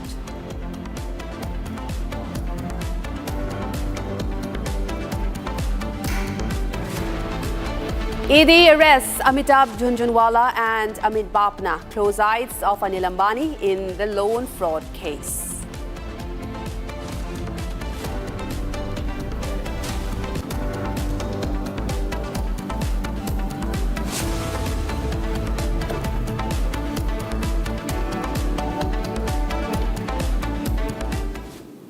Let us first dive into the first breaking story of the day. A big development in the Anil Ambani case. The Enforcement Directorate has arrested two close-eyes, Amitabh Jhunjhunwala and Amit Bapna. They are both former senior executives at the industrialist Anil Ambani-led Reliance Group in an alleged bank loan fraud case and money laundering case. Officials have said the two were taken into custody under the Prevention of Money Laundering Act, the PMLA, after several hours of questioning. This is a big breaking coming in as it gets closer to nabbing Anil Ambani, even in connection to the bank fraud case, where they have raised huge, massive sums of money from several banks and was reportedly diverted to shell companies. That's what the reports are saying. And now the Enforcement Directorate has again moved further into this investigation.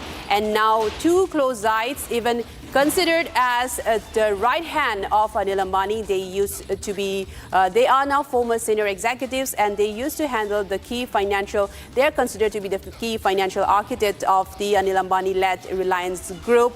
And with the arrest of these two persons, Mrs. Jhunjhunwala and Bapna, they are considered Anil Ambani's closest eyes, in fact, in his company, in his Reliance-led company. And this again brings it closer to the main accused.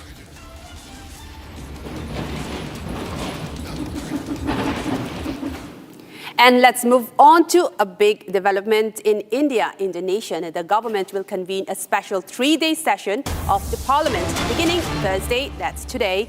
In the debate will be constitutional amendment bill, which is aimed at enabling the implementation of the 33% reservation for women in the Lok Sabha and state assemblies. Prime Minister Modi has also written a post about it, saying that our country is all set to take a historic step towards women's empowerment. He added, and I quote, "The respect for our mothers and sisters is the respect for the nation, and with this very spirit, we are moving forward resolutely in this direction."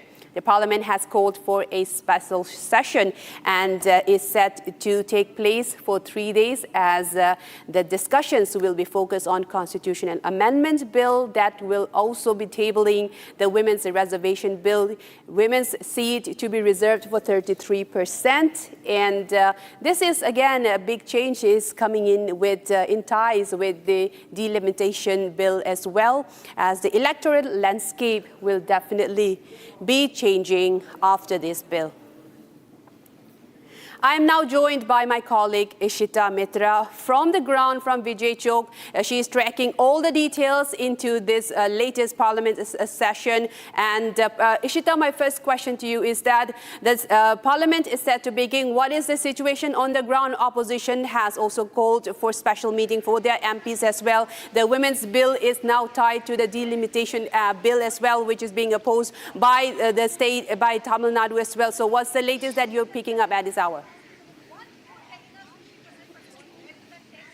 Right, of course, Amrita, we're looking forward to a very stormy session today as Parliament convenes for a special session of this Parliament. Now, we're looking at Government of the Day trying to bring 3 crucial changes and trying to change the political map of the country. Now, this will be done through essentially 3 bills. Let me break it down for the viewers, what essentially this means and what are the bills that will be placed before the House. Now, the first bill is 131st Constitutional Amendment Bill, essentially now unfreezing the cap that has been there on the allocation of of seats in Lok Sabha since 1971. Now, we have been following a 1971 for the allocation of seats in Lok Sabha for decades now, but now the benchmark will change according to this amendment bill, which will ensure that the government can allocate seats in Lok Sabha, which means take up fresh delimitation exercise according to the latest figures that we have. And the latest figures we have is from 2011 census, because already 2021 census has been delayed by pandemic, and 2026 figures are yet to come. So essentially, we will looking at the Parliament now taking up a delimitation exercise according to this amendment bill based on 2011 figures. Now, the second bill essentially is about delimitation bill. It will be setting up a delimitation commission to expand the Lok Sabha strength, which currently is capped at about 550, taking this up by 300 seats to 850. So essentially increasing the share of several states in the Lok Sabha as well as state assemblies. And the third crucial bill is about union territories, which will bring in all of these changes to Delhi, Puducherry and Jammu and Kashmir. Now, at the heart of these changes is the implementation of a Nari Shakti Vandan bill.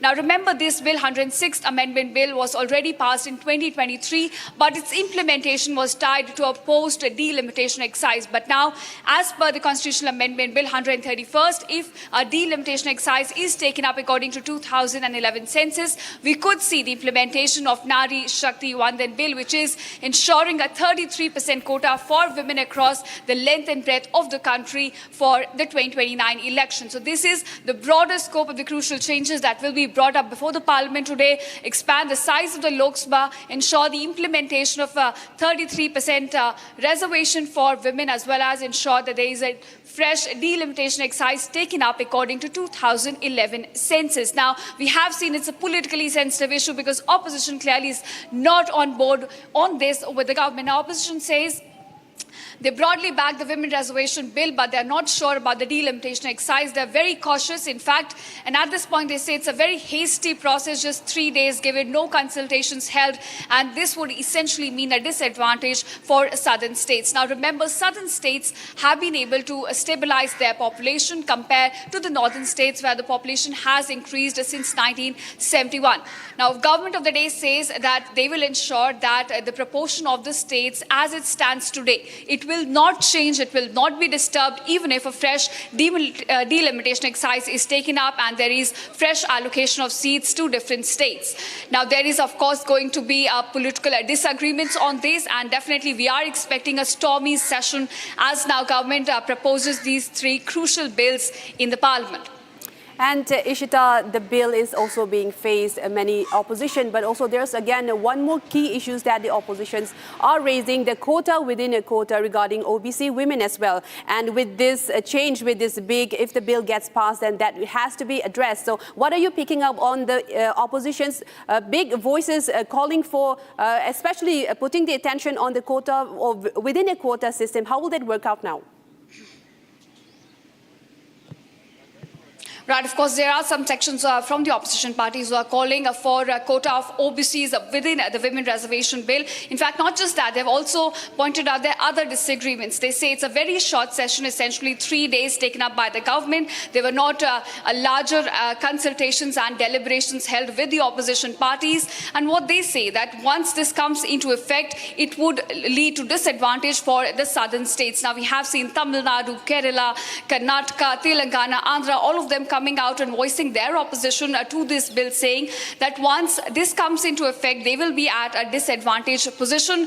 Their representation in the Parliament will decrease as compared to the northern states. So essentially weakening the federal balance and weakening their political voice as well. So there are certain points of disagreements which will be voiced by the opposition on these crucial bills, which will be tabled in this special session of the Parliament. We'll, of course, have to see whether or not a government of the day will be able to build a consensus on this, because we have seen Prime Minister Modi writing a letter to the leaders of the House urging them to develop a consensus around the women reservation. So we'll have to, of course, see whether the government of the day is able to build that consensus and whether or not these bills will get a yes from all the sides. Thank you so much for all of those inputs, Ishita, and keep tracking the story, and we will get back to you for more details. Now, viewers, we have another big breaking news coming in the Nasik case, TCS Nasik grooming case. there is now a big update as the company has suspended its operations. TCS suspended operations at its Nasik unit now, and they have also instructed employees not to report to the campus. TCS in Nasik has also halted new recruitments as they have stopped the hiring new recruitments now in its Nasik unit. And according to information received from sources in Nasik, recruitments have in fact been suspended pending the completion of the police investigation. And this step was taken following the emergence of an alleged love jihad case. And this has even taken shaken the nation to the core, where employees who have been subjected to several cases of assault, forced conversion, and even kidnapping and sexual assaults. And this is now coming as the investigations are intensifying, with even links to foreign hands. And now the TCS unit in Nasik has suspended their operation and even put a hold in their recruitment and hiring process. We are getting news as the investigations are still intensifying there. And the TCS unit in Nasik, viewers, has now suspended following the huge scandal that has erupted. I am now joined by our reporter Revati from the ground. She has been tracking this story ever since it broke out. Revati, the TCS unit in Nasik has in fact halted its operations and even put a stop on their recruitment process. Looks like that the case has in fact been intensifying and taken a toll on the company as well. What's the latest you're picking at this moment? Right, due to the hybrid work culture which is currently implemented in the corporate sector, many of the employees which usually report to the Nashik TCS are currently at their own hometown. But the thing is, not more than 150 employees which were reporting on site have been asked not to come on the site. Also, the new recruitments have been asked to not come to the office and report at the Nashik TCS. Also, there is one inside information which is coming up is that 90%, around 90%, it is decided that TCS Nashik unit might move out of Nashik, and there is a high possibility that completely unit will be shut down at Nashik TCS. The investigation has intensified. Also, the national investigative agencies have started the probe in this very matter. NIA and ATS have been submitted all the reports about the same, and there is being in the link, possible link of international organization is currently being cracked down by the national investigation agencies. So it will be important to see that what does the central investigation agencies unearth in this particular matter. Over to you. And Revati, that's a big development that you just mentioned, that the Nasik unit could in fact be not just temporarily but permanently closed after these revelations coming in at whatever the grooming gang operating with even a big love jihad taking place within the organization. Now, is this just polarized? Is it just localized with Nasik, or could there be more such going on in other parts? Because this is a big question at how such a big scandal went unnoticed. And is this just with focus on Nasik TCS, or should there be more focus on the broader units of TCS in other regions too? Let me clear this thing that it is not just limited to TCS anymore or any other specific corporate company. If we look at the social media right now, it is flooded with some or the other person coming up and telling that this particular unit of a particular corporate company should be scrutinized, as they have been facing such corporate jihad activities from a pretty long time. So even one tweet which can we see on social media, which was replied by Minister Nitesh Rane, and he said that this particular thing is noted. So if we currently look at the social media, it is flooded with such examples or flooded with such suggestions. Do stay with us, because we have another big development coming in connection to the Nasik case, as a preliminary report have been initiated by the state intelligence, in fact, and the anti-terrorism squad, DATS, and other national investigative agencies. Now, reliable sources have indicated that the police and the investigative agencies are simultaneously conducting a parallel covert inquiry into this case, and now questions are also being raised regarding whether this case involves any international links. Now, this is a major breakthrough in this case, as multi-agencies have been probing the case covertly, and now reports are emerging of this investigation, or if there is any international links, or if the suspected that have been accused were receiving funding from external sources. An investigation is also currently underway to determine whether the suspected accused were being instigated by certain external fundamentalist institutions or organizations. Now, Revati, coming back to you with these latest findings. Now, another investigation has been underway with regards to external links. In fact, if the people in question, the main accused, were in fact communicating with external parties and also even receiving fundings to carry out such a large-scale jihad within a large organization, in fact. And we also got reports a day earlier saying that there have been a link with a Malaysian preacher with regards to this case, who was speaking to the victims to convert and also even travel to Malaysia for the full conversion as well. So this is not just localized now within the country. There could be, and in fact, these reports are saying there is in fact a external link. So what are you picking up on that, Revati? As of now, there are two external links which are established. Are number one, Nida Khan, who is absconding since day one. She has been said to be connected or related to Dr. Shaheen, who is a primary accused in Red Fort bomb blast. So that is very first external link which has been established in this particular matter. And also the second very link which you rightly mentioned is that a Malaysian preacher who would teach about Muslim religion, he was connected with these women employees through a WhatsApp group on video conference. So these are the two links which are established as of now, and they are being currently investigated by the SIT. And now a probe has been set by national investigative agencies along with the ATS, and it will be really important that what exactly external links will be found in this particular matter, because it is also said that it is a matter of terror funding as well. So this is the National Investigation Agency's probe which will unearth the external links. Also, the National Commission of Women has also took the cognizance of this very matter, and on 18th of April, a committee will be visiting Nashik, and they will be getting the details of the matter from the SIT which is formed by the Nashik police. Over to you. Thank you so much for joining us on this broadcast and giving us all of those inputs. Revati, keep tracking the story, and we'll get back to you very shortly. Moving on to another equally disturbing story now developing in Maharashtra's Amravati.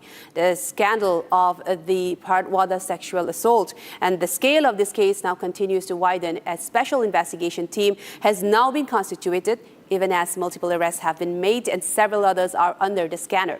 Investigators are now saying that minors were lured through social media, sexually assaulted, filmed, and then blackmailed, with videos allegedly circulated across cities. Now, with over 100 obscene videos surfacing and more evidence being examined, the case has triggered outrage on the ground and sharp political reaction. Let's take a look into all the detailed reports into this scandal that's coming out from Amravati. In the latest development, a special investigation team has been formed in the Amravati sexual assault case. 4 accused have been arrested so far, while 2 more are likely to be taken into custody soon. The police are also interrogating multiple suspects as the probe expands. 5 mobile devices have been seized and sent for forensic analysis to trace the extent of the crime. The case came to light after obscene videos involving minor girls began circulating online. A portion of the prime accused, Mohammad Ayaz Tanveer's house, has also been demolished following allegations of encroachment. Investigators say that the 19-year-old accused lured minor girls through social media, sexually assaulted them and recorded the acts to blackmail the victims. The police say that the scale of the racket is massive, with dozens of victims and multiple locations involved. Nearly 100 obscene videos have already surfaced, with victims allegedly threatened and coerced. The scandal has shaken Parathwada and Achalpur, with links emerging across Amravati, Nagpur and beyond. Meanwhile, accused Sheikh Ayan Tanveer, earlier linked to AIIM, has now been suspended from the party. However, AIIM leaders have denied any current association. 2-4 रोज से परतवाड़े के शेख आयान की कुछ अश्लील photos और videos social media पर और electronics media पर viral हो चुकी है, जिसकी वजह से उसकी कंप्लेंट हुई है। पुलिस प्रशासन अपना काम कर रही है, उसको अरेस्ट कर लिया गया है। लेकिन अभी मैंने देखा कि कुछ न्यूज चैनल्स पे बताया जा रहा है कि वो एमआईएम पार्टी का पदाधिकारी है और कार्यकर्ता है। नगर परिषद अचलपुर के इलेक्शन के दरमियान में उसको सोशल मीडिया संभालने के लिए हमारे वहां के तालुका अध्यक्ष शेख आदिल साहब ने उसको मीडिया प्रभारी बनाए थे, लेकिन पूरे इलेक्शन के दरमियान में उसने पार्टी के लिए, पार्टी के उम्मीदवारों के लिए कोई सोशल एक्टिविटीज नहीं किया। इसलिए मतदान के फौरन बाद उसको पार्टी से निष्कासित कर दी गई थी, उसको लेटर दे दिया गया था और उसका पार्टी से कोई संबंध नहीं था। The case has also triggered sharp political reactions. Amravati sex scandal में अयान मोहम्मद और उनके आधा डजन साथियों ने परतवाड़ा, अचलपुर, अमरावती, नागपुर की 11वीं 12वीं के कोचिंग क्लास में जाने वाली अनेक डजन लड़कियों की इज्जत लूटी, ब्लैकमेल किया, रैप किया, बलात्कार किया। मैंने मुख्यमंत्री देवेंद्र फडणवीस जी से प्रार्थना की है कि इसके ऊपर तुरंत एसआईटी गठित करनी चाहिए। As the investigation deepens, authorities are now focused on identifying all victims, tracing the digital trail, and dismantling what appears to be a widespread exploitation network.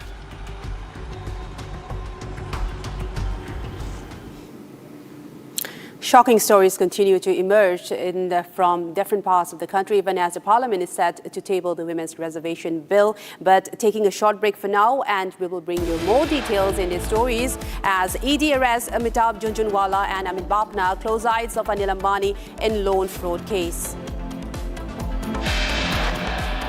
And on the run, TCS Nashik case accused Nida Khan moves for anticipatory bail. Council files anticipatory bail in Nashik court. Coming up next, stay tuned.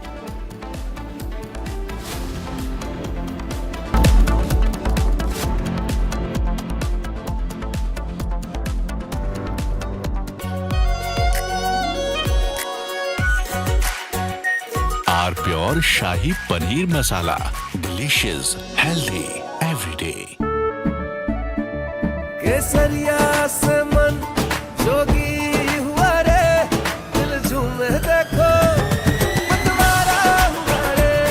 केसरिया से मन जोगी हुआ। हर पल मनाओ केसरी त्योहार। विमल, बोलो जुबान Kesari.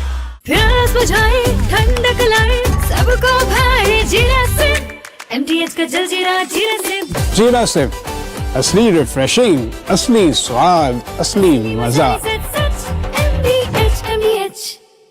AU savings account में मिलते हैं amazing benefits, paperless banking and higher interest, वो भी हर महीने। Money money money money every month. सोच बदलो और बैंक भी। आर प्योर सूजी पास्ता उबालो, मिलाओ और खाओ। 8 मिनट में तैयार। क्या टेस्ट है सबका राजा, R pure masala.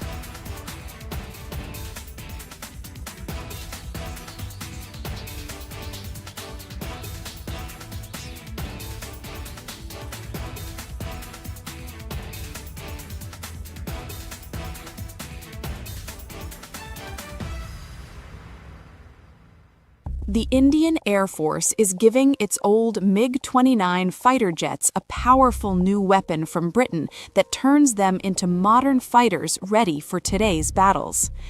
MiG-29s first came to India in the 1980s, have flown many missions along the tough borders with China and Pakistan. Now they are getting equipped with British ASRAAM missiles that make them as strong as NATO planes in close fights.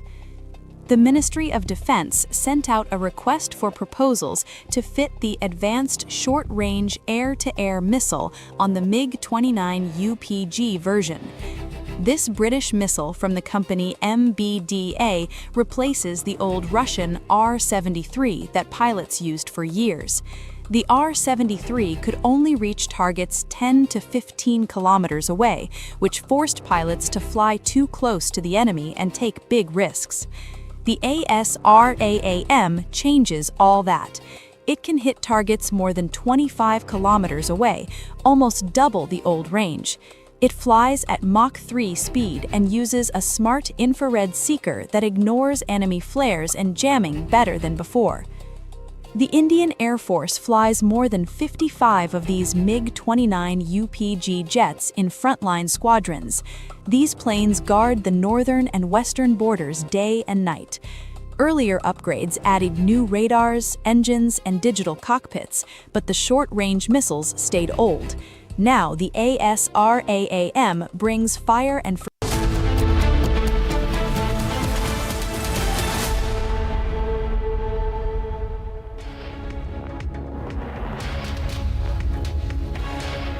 A very good morning to you viewers. You're watching Live and Breaking on Republic. I'm Jongtam Amrita, and the Parliament has taken a special session to convene and table the Women's Reservation bills and two other bills. And even as oppositions are opposing this reservation bill, and also Tamil Nadu staging a black flag protest as well. We'll get you all the details, but first let's take a look at the headlines.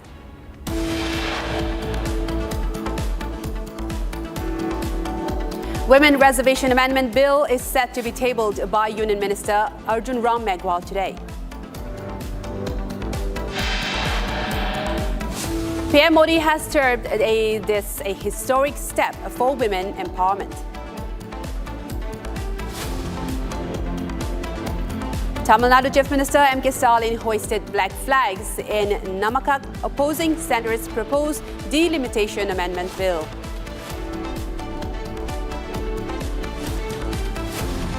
Samajwadi Party calls for key meeting with its MPs ahead of the special session of the Parliament.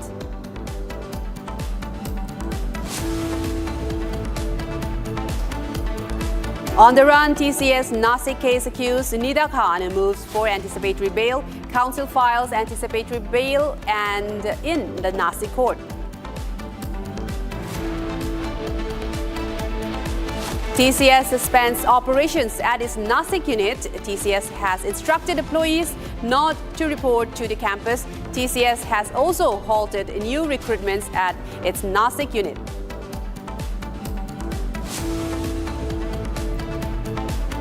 ED arrests Amitabh Jhunjhunwala and Amin Bapna, close eyes of Anil Ambani in loan fraud case.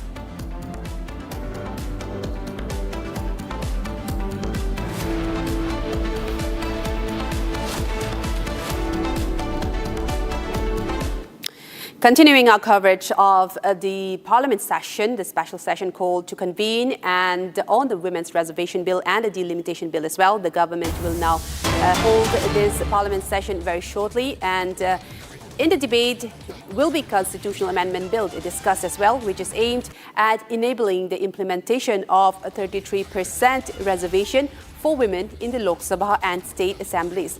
Prime Minister Modi has also written a post on it saying, "Our country is all set to take a historic step towards women's empowerment." He added, the respect for our mothers and sisters is the respect for the nation, and with this very spirit, we are moving forward resolutely in this direction.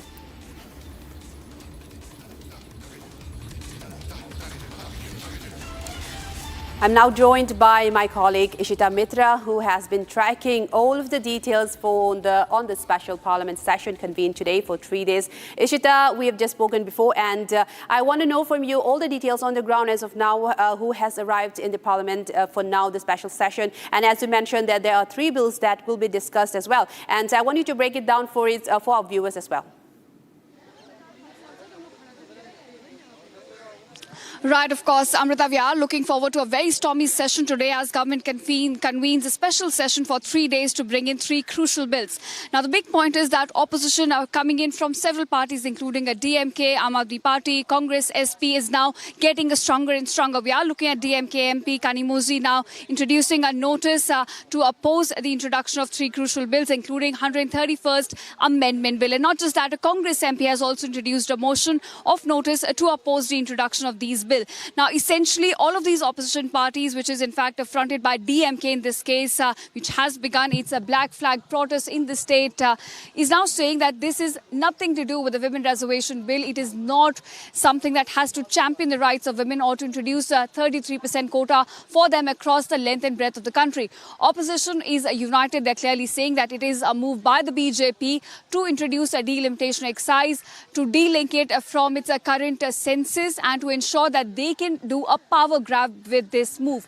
Now, this is what the opposition is saying, introducing motions. We're looking at Samajwadi Party also convening an emergency meeting of all their MPs today, in fact, at this moment in the parliament. So definitely more action now being witnessed on the ground inside the parliament as well as outside, with black flags protests now beginning in Tamil Nadu and SP convening an emergency meet of all of its MPs. Now, remember, a whip has also been issued by the opposition parties to their MPs for their mandatory presence in this special session, while BJP has also issued a special whip for all of its MPs to in fact be present during the parliamentary proceedings. But the big question remains whether or not government will be able to build a consensus on these crucial bills. The government claims it is a crucial right of the women to be represented across the length and breadth in state assemblies as well as in the parliament, and for that to be implemented, the 33% quota, a delimitation exercise has now to take place according to 2011 census. Now, remember, this bill, which talks about women reservation, was already passed by the parliament back in 2023. It was 106th Amendment Bill, but its implementation or operationalization was in fact tied to a delimitation exercise. So if we wait according to the timeline that we would have gone, according to the freezing that was brought in 1971, another census would take place somewhere around 2034 is when we would get the data, because according to the clause in the Constitution, a post-2026 delimitation exercise has to form the basis of a delimitation exercise. So we're looking somewhere at the timeline of 2034. But to cut short that timeline, government says that right now we can go for an overhaul, implement the quota of reservation for women, 33%, and for that we need to ensure that a delimitation exercise takes place according to 2011 census. Now, these are the broader points given by the government. Government in fact has also given out an assurance that the proportion of the states as it stands today in the parliament, which is according to the 543 seats in the Lok Sabha, will not change, which means to give you an example, if Tamil Nadu is getting 8%, even after the delimitation exercise, it would still get 8%. This means that the government is saying that your quota will not change according to the fresh delimitation exercise, but the southern states, especially DMK, and you're looking at several opposition parties coming out and voicing their opposition, saying that it is a power grab move by the BJP and it has nothing to do with Women Reservation Bill. Now, that's the crux of the disagreement emerging between the opposition parties and the government of the day. We'll, of course, have to see how the discussion and the deliberations now go in the parliament. And Ishita, you rightly mentioned that the percentage of each of the states would remain the same. That's what the ruling government is also saying. But in fact, there's still many oppositions to that, because several other states are still opposing, saying that there will be a huge north and south divide, as M.K. Stalin has claimed. And also there are issues in even northeastern states as well, where the last delimitation and the census exercise was completely fabricated and hugely inflated. And there are various issues even now in Manipur as well, where people are still opposing the delimitation exercise and the census. So in that case, even if the seats remain the same, there could still be a change in the electoral politics and the representation, because the seats from 543 will be raised to 850. Even though the percentage remains the same, there will be a huge difference in the electoral representation. So what do you make of that? Right, of course, Amrita, you've rightly mentioned that once we increase the number of seats in Lok Sabha, which is capped currently at 550 to about 850. So we're looking at an increase of 300 seats. So this would definitely change the electoral map of the country, a reshaping of political map, and the arithmetic will certainly change for India. So that is the point of contention that opposition has been trying to bring in, saying that this would weaken their political voice, reduce their political representation, and thus reducing their heft in the parliament as well. Now, there has been opposition from the southern states as well as from certain northeastern pockets as well, saying that when you increase the quota, when you increase the seats by 300, we will be looking at a major change coming in their political representation and thus weakening their political voice. But the government of the day again and again is trying to assure and build a consensus around this point that their quota will not change. The proportion of seats as it stands today in 543 in Lok Sabha will not change. Now, remember, 850 is still a cap number. It's not the correct number. That means there could be, we could also be looking at somewhere 5% or 10% less number of seats in Lok Sabha, or even 15%. Okay. That maths has to be done by the Delimitation Commission. And in fact, we'll have to wait for the Delimitation Commission for that to be worked out. Back to you, Amrita. Yes, Ishita, do stay with us because we have another story coming in connection with the Parliament session, as DMK MP Kanimozi Karunanidhi has given a notice of motion to oppose the introduction of the three bills, as our reporter as Ishita has been tracking as well the story: the Constitution 131st Amendment Bill 2026, the Union Territories Laws Amendment Bill 2026, and the Delimitation Bill 2026. And Kanimozi has now introduced a notice of motion to oppose the introduction of all the three bills. Now, Ishita, coming back to you, as you also mentioned previously in your response, that Kanimozi is now setting up to oppose the introduction of the three bills. Now, the special session has been called.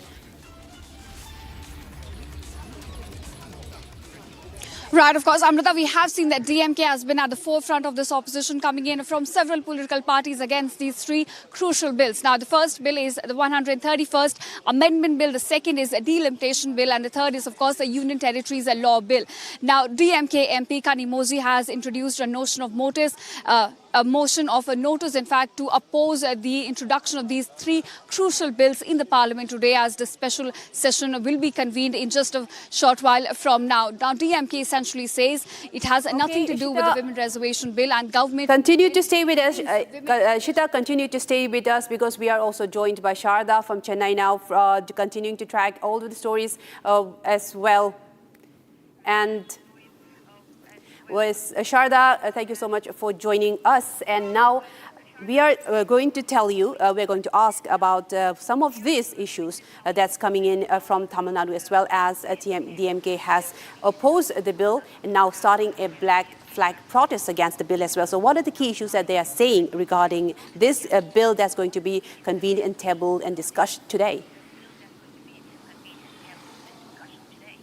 Well, the DMK is pointing out if the delimitation is implemented, the state of Tamil Nadu will suffer for suffering about the number of seats that there will be in Lok Sabha, saying that will be 11% less than what the North Indian states would be receiving, including Uttar Pradesh and Madhya Pradesh, pointing out that the Uttar Pradesh seats would be doubling and Madhya Pradesh seats would be doubling, whereas Tamil Nadu would not grow much seats, but only from 39 to 52, and the same goes for Kerala and Orissa, and also Telangana and Andhra is what the DMK is pointing out, saying that this is a stepmotherly treatment by the centre to the southern states. They also point out that the delimitation bill is only an exaggeration, and then that it's not required at the moment, and following the 2011 census, DMK is not agreeing to it. Today, we saw MK Stalin burning the delimitation bill in Namakkal, where he has gone to campaign.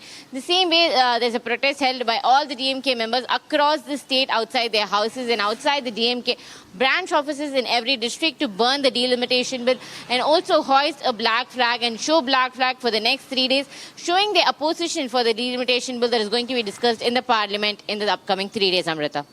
And Sharda, do tell us what's the big issue faced by that's raised by DMK regarding the the proportion of representation, as Ishita has been tracking the story now from Vijay Chowk as well as the Parliament session is about to convene, saying that the proportion will remain the same for each state, even though there is the delimitation takes place and also the size of the Parliament has been increased.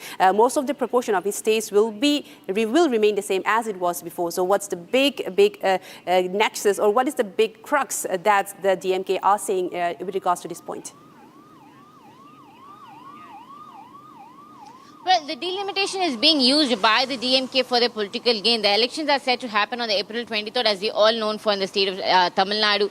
And meanwhile, 40 MPs have been called back to the parliament, and also DMK has agreed to send all the 40 MPs back amidst the campaign that's going on in the state to make sure that they are present in full numbers to show their opposition for the bill. Today, the DMK MPs will also be wearing a black shirt, a black attire in the parliament to show their opposition for the delimitation bill. While DMK and Congress have been constantly telling that they are all for the 33% women reservation bill.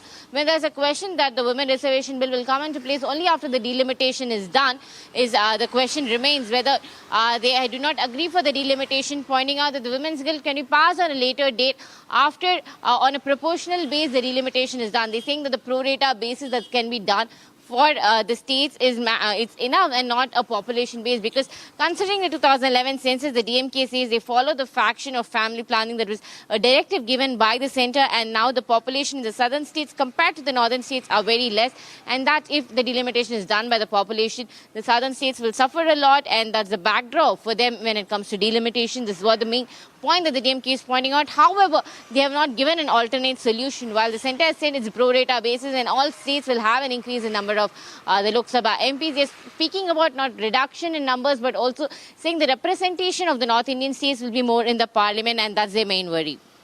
Yes, they do stay with us, Sharda, because we have another breaking news coming in, because the big oppositions are all combined and also saying that they are all opposing the bill that will be discussed today, all the three bills, and we are also joined by Harsha from Kolkata as well. But we have another big breaking now coming in, as opposition has convened for a meeting at 10 a.m. today to discuss on the three bills and also to oppose the three bills, in fact, that will be discussed and tabled in both the houses today. And coming to Harsha now for this update. Harsha, the opposition has in fact convened for another meeting at 10 a.m. today, and they will be discussing on the three bills that will be tabled on the parliament. And also just moments ago, we have also got reports saying that Kani Modi has in fact given a notice to block, or even given a notice to block the three bills that will be tabled. So what is the latest that you're tracking so far? Yes, you rightly pointed out. Now we see that the opposition leaders are continuously giving the notice to the Lok Sabha Speaker against the delimitation bill and the Women Reservation Amendment bill as well. It's very important to know the number game in the Lok Sabha and Rajya Sabha. For all our viewers to know that the NDA party, if they want to pass the Women Reservation Amendment bill and the delimitation bill, in the Lok Sabha they need at least 360 numbers. In Rajya Sabha they need at least 141 number. In Lok Sabha it will not be possible until unless parties which are not the part of NDA and which are not the part of the opposition in the bloc as well, they need to support the NDA government. Only then it would be possible that delimitation bill gets passed today. We very well know for the discussion 16 hours has been allotted in Lok Sabha and Rajya Sabha. The discussion will begin, and opposition is right now strategizing that how to agitate and how to stop this delimitation bill from coming and to be passed in the House of the Parliament in the Lok Sabha. And that is the reason to strategize. Opposition leaders will be meeting in the chamber of Mallikarjun Kharge in the new building at around 10:15 a.m. The timing has been updated. Now it's 10:15 a.m. in the morning. Samajwadi Party is doing its meeting separately, where Akhilesh Yadav is meeting all the Samajwadi Party member of Parliament of the Lok Sabha and of the Rajya Sabha to strategize that how to go forward with it. And also we have got to know that they might meet a speaker as well on this entire delimitation bill and the Women Reservation Reservation Amendment Bill. Very important to know that they have clearly stated that they are not against. They are championing. In fact, they are championing this Women Reservation Amendment Bill, but they believe that the intent of government is not the representation. Rather, it is the delimitation. What Sonia Gandhi also mentioned in the letter to the government, that the intent of this Women Reservation Amendment Bill is not the reform which BJP is stating, and why this exercise of delimitation is needed now. In the present situation also, the Women Reservation Amendment Bill can come, and the government has very specifically told all the opposition party that there will be no injustice to any of the southern states. In fact, not only Kiran Rijiju and Arjun Ram Meghwal who will be tabling this bill in the floor of the House. In fact, Prime Minister Narendra Modi went on by saying that there will be no injustice to the southern state, and this came after Revant Reddy wrote a letter to Prime Minister by stating that the share of the southern states will go down if the delimitation process happens, and that is what they're scared of, and therefore continuously it is being stated that rather than 33%, there should be the capping of 50%. Very well for our viewers to know that in the year 1992, there was Supreme Court judgment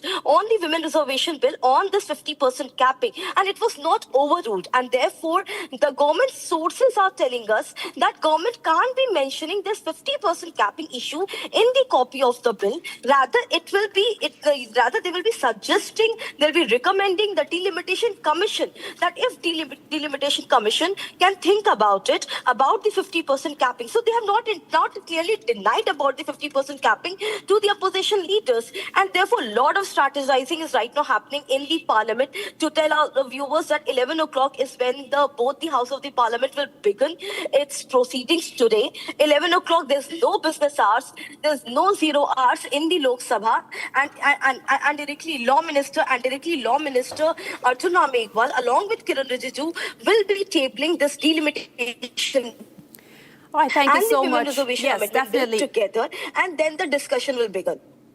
Yes, thank you so much, Harsha, Ishita, and Sharda for joining us and giving us all of those details. And do continue to track the story, and we will get back to you all three shortly. And now, viewers, let's move on to another equally disturbing story. In a shocking, disturbing development from Maharashtra's Amravati, the scale of the Bharatwala sexual assault case continues to widen. A special investigating team has now been constituted, even as multiple arrests have been made and several others are under the scanner. Investigators are saying that minors were lured through social media, sexually assaulted, filmed and then blackmailed, with videos allegedly circulated across cities. With over 100 obscene videos surfacing and more evidence being examined, the case has triggered outrage on the ground and sharp political reactions. Here's a detailed report into this case. Take a look.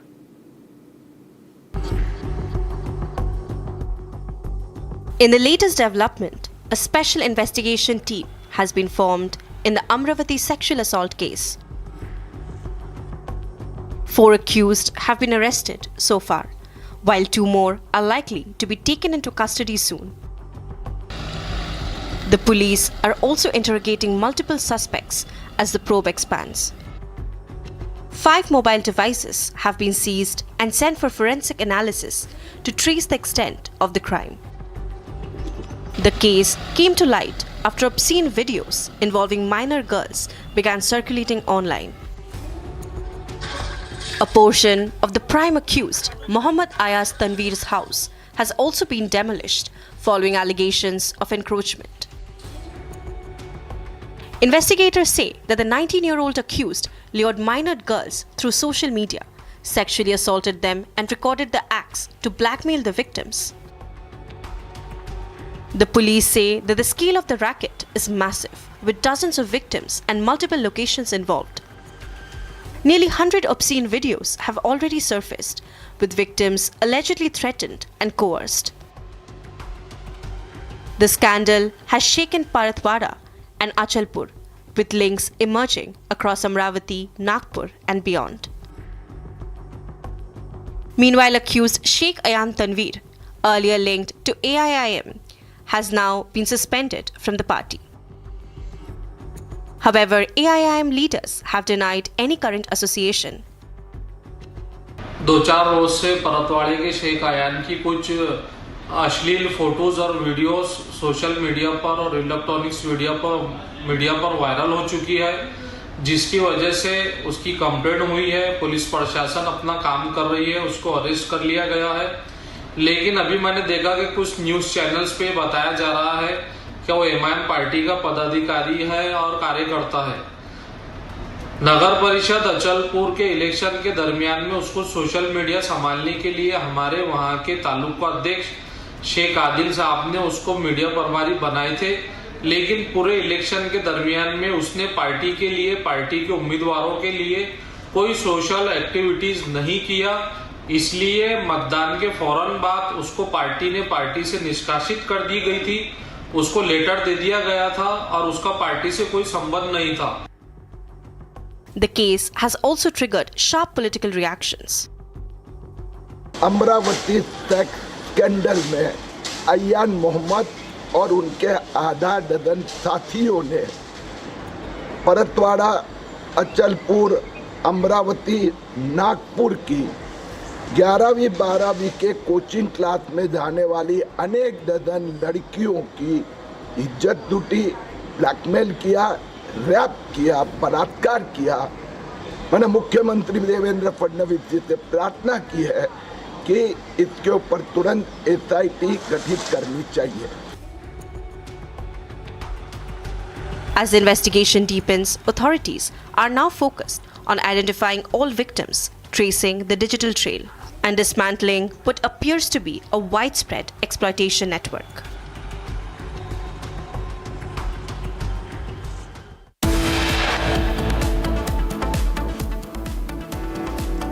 Coming up after a short break, ED arrests Amitabh Jhanjhanwala and Amit Bapna, close eyes of Anil Ambani in loan fraud case. And on the run, TCS Nasik case accused Nida Khan moves for anticipatory bail. Council files anticipatory bail in Nasik court. Coming up next after the break. Stay tuned.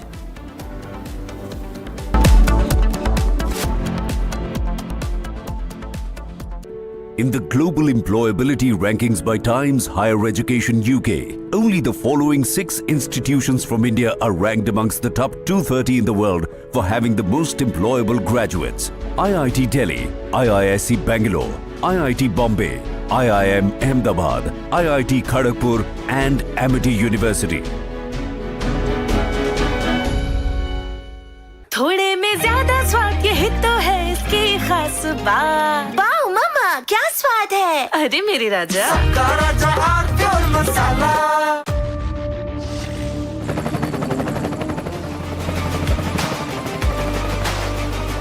Character, the taste of success.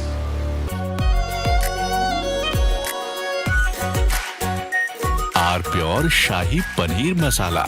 Delicious, healthy, every day. The Indian Air Force is giving its old MiG-29 fighter jets a powerful new weapon from Britain that turns them into modern fighters ready for today's battles. MiG-29s first came to India in the 1980s, have flown many missions along the tough borders with China and Pakistan. Now they are getting equipped with British ASRAAM missiles that make them as strong as NATO planes in close fights. The Ministry of Defense sent out a request for proposals to fit the Advanced Short-Range Air-to-Air Missile on the MiG-29 UPG version. This British missile from the company MBDA replaces the old Russian R-73 that pilots used for years. The R-73 could only reach targets 10 to 15 kilometers away, which forced pilots to fly too close to the enemy and take big risks. The ASRAAM changes all that. It can hit targets more than 25 kilometers away, almost double the old range. It flies at Mach 3 speed and uses a smart infrared seeker that ignores enemy flares.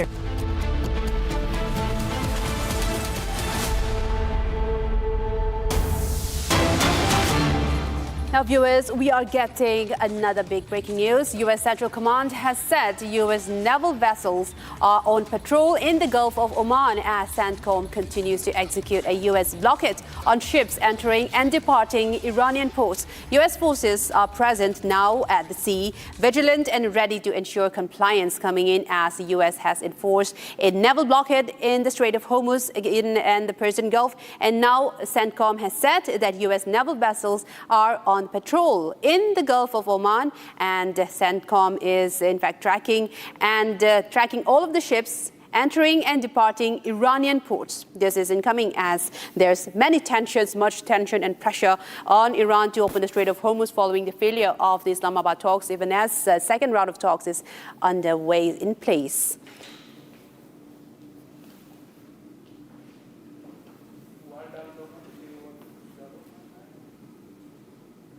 Now slipping into a short break again, and we will get back to you very shortly with more stories lined up for you as ED arrests Amitabh Jhunjhunwala and Amit Bapna, close-eyes of Anil Ambani in the loan fraud case. On the run, TCS Nasik case, accused Nida Khan moves for anticipatory bail. Council files anticipatory bail in Nasik court coming up next. After the break, stay tuned.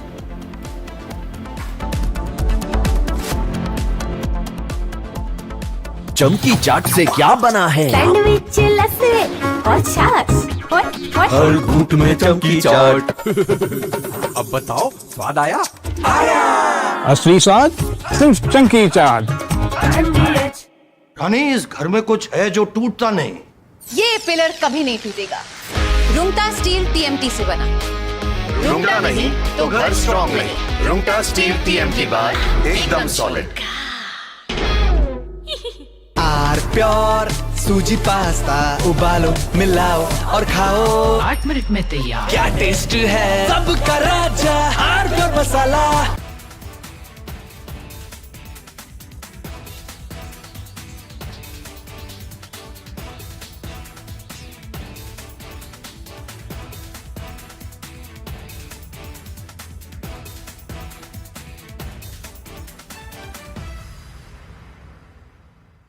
The Indian Air Force is giving its old MiG-29 fighter jets a powerful new weapon from Britain that turns them into modern fighters ready for today's battles.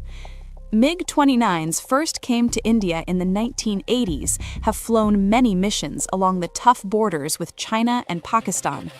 Now they are getting equipped with British ASRAAM missiles that make them as strong as NATO planes in close fights. The Ministry of Defense sent out a request for proposals to fit the Advanced Short-Range Air-to-Air Missile on the MiG-29 UPG version. This British missile from the company MBDA replaces the old Russian R-73 that pilots used for years. The R-73 could only reach targets 10 to 15 kilometers away, which forced pilots to fly too close to the enemy and take big risks. The ASRAAM changes all that. It can hit targets more than 25 kilometers away, almost double the old range. It flies at Mach 3 speed and uses a smart infrared seeker that... From Asia's largest news headquarters, setting the agenda for Bharat.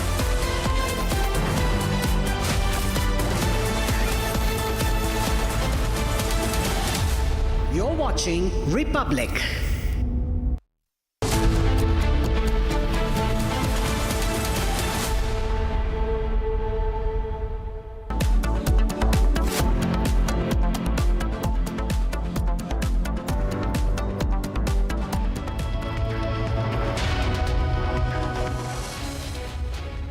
Good morning, viewers. You're watching Republic TV with me, Hina Sharma. Now, our top focus today remains the sexual abuse case that emerged from Amravati in Maharashtra. Remember, the second incident after the Nasik case, in fact, came to light. In this one, viral video circulating of obscene visuals coming out of girls, more than 180 girls been tortured and in fact pushed into sexual exploitation. We get to this in all the latest, but first, let's take a look at the headlines.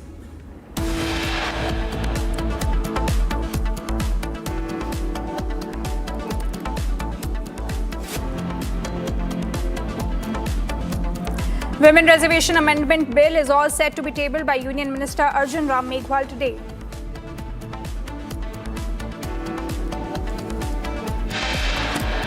Prime Minister Modi has termed the bill a historic step for women empowerment.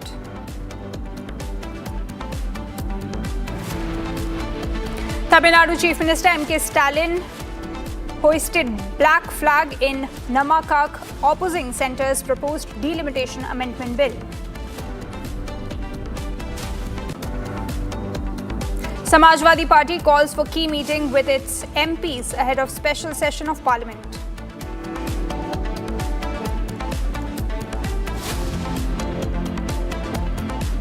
On the run, TCS Nasik chief accused Nida Khan moves for anticipatory bail. Council files bail in Nasik court. TCS suspends operations at its Nasik unit. TCS instructs employees not to report to the campus. The company has also halted new recruitments at its Nasik unit.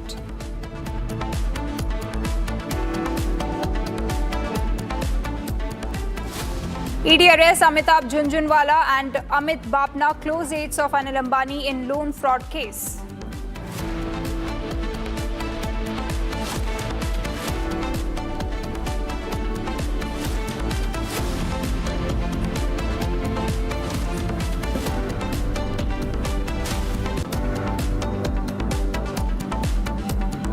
And viewers, we bring to you a list of special session, list of business due in the Parliament today.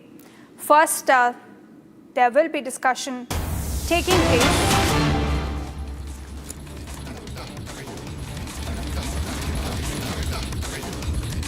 First, there is a Constitution 131st Amendment Bill 2026. Shri Arjun Ram Meghwal to move for leave to introduce a bill further to amend the Constitution of India. Now, that's not all. Home Minister Amit Shah is also set to move for leave to introduce a bill to further to amend the Government of Union Territories Act 1963, the Government of NCT of Delhi Act 1991 and the Jammu and Kashmir Reorganization Act 2019. And finally, Meghwal to move for leave to introduce a bill to provide for the readjustment of the allocation of seats in the House of the People to the state and UTs, the total number of seats in the Legislative Assembly of each state and UTs having a Legislative Assembly.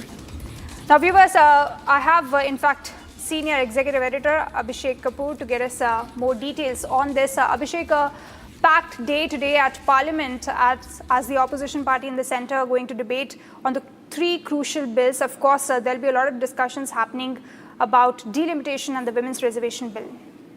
Well, yes, a special session of Parliament there. The government really putting in a lot of political capital to get the Women's Reservation Bill or law passed again. Now, the reason why this is happening is because when it was passed for the first time in 2023, Hina, there was criticism that the way things are stacked up, this becomes operational only after delimitation, and delimitation was incumbent upon census, which had not happened by that time.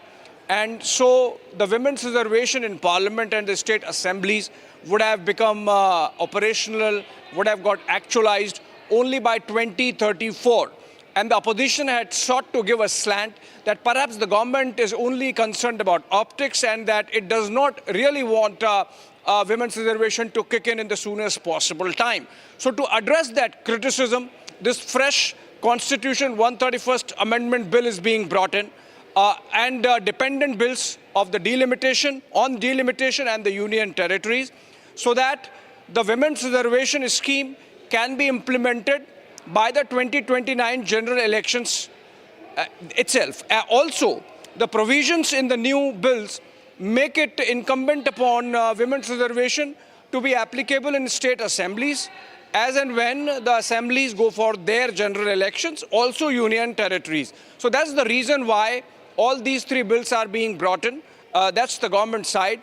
And they have gotten a special session because the government wants it to be a special occasion and they want to celebrate the passage of these bills. And that's why this is special focus. The Prime Minister has really led from the front in terms of government's communication outreach.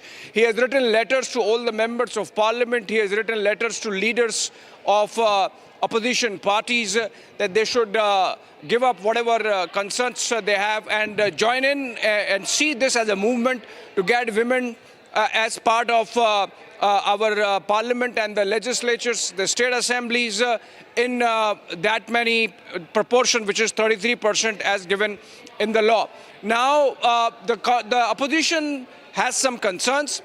Number one concern is the southern states stand to lose because the delimitation as it is stacked up is giving weightage to population as a proportion in the number of seats in the Lok Sabha, and because the southern states they control their population growth as part of their development march, they stand at a disadvantage. That's concern number one. The other concern is that the delimitation exercise itself is being questioned by the opposition as some sort of gerrymandering by the government. The government says all those concerns can be addressed in the debate that's going to happen in Parliament. 18 hours allocated in the Lok Sabha, 10 hours in the Rajya Sabha, and then of course the government and the opposition together can take the conversation forward. So that's how it is. 3 specific bills, all aimed at actualizing women's reservation by 2029, coming up in this special session of Parliament that begins in an hour from now. Absolutely, Abhishek, and of course all eyes will be on the Women Reservation Bill discussion, because this is something that the opposition has in fact united on with the centre, but of course it is linked to the delimitation, so it still remains to be seen what will happen. The Act was introduced in 2023, but there is a trigger clause that links it with the delimitation and thus creates the entire contention. Yeah, absolutely. And you know, it's not going to be easy. Remember, the difference between 2023 and 2026 is the election that took place in 2024 and the number of seats that the NDA lost vis-a-vis the earlier Lok Sabha. So in that sense, given the fact that this is a constitution amendment bill and a special majority is needed, 2/3 majority of those present and voting and halfway mark of the House, which means and the House has to be in order. Both the houses have to pass it separately. So the government is it's not going to be very easy for the government to really get the bills passed. Perhaps in the Rajya Sabha, the NDA has little more numbers than 2023, but in the Lok Sabha, they have less numbers. The government would be hoping that opposition parties really come around, because nobody, in fact, wants to be seen to be opposing the Women's Reservation Bill.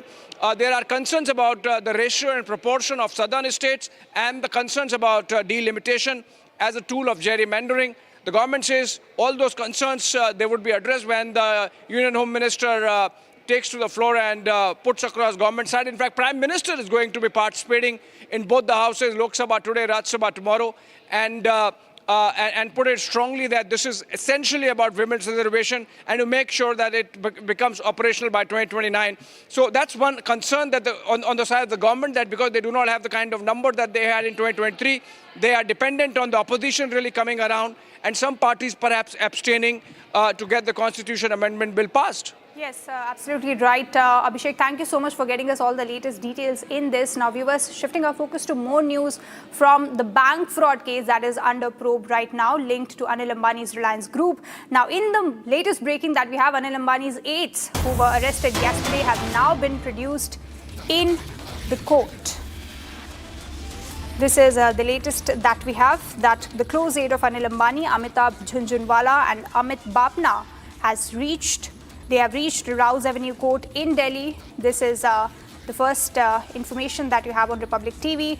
Now remember, Anil Ambani is linked to thousands of crores of a bank fraud case, and these, in fact, close aides of Anil Ambani are now, in fact, being produced in front of court at Rouse Avenue Court. In fact, we are getting you the visuals from the court, Rouse Avenue Court, where these close aides of Anil Ambani are being produced. Now remember, these are both individuals. We are talking about Amitabh Ambani, Amitabh Jhunjhunwala and Amit Bapna, in fact, held senior positions in the Reliance Group earlier. I have my colleague Shambhavi joining us live to get us more details on this. Shambhavi, a very crucial date. Earlier, we also saw how Anil Ambani, in fact, was summoned multiple times by ED, and LIC also, in fact, launched an investigation into the fraud, also lodged a complaint. And now we have close aides of Anil Ambani, who held very senior positions in the Reliance Group earlier, been produced in front of the court. What is the latest that you have in this?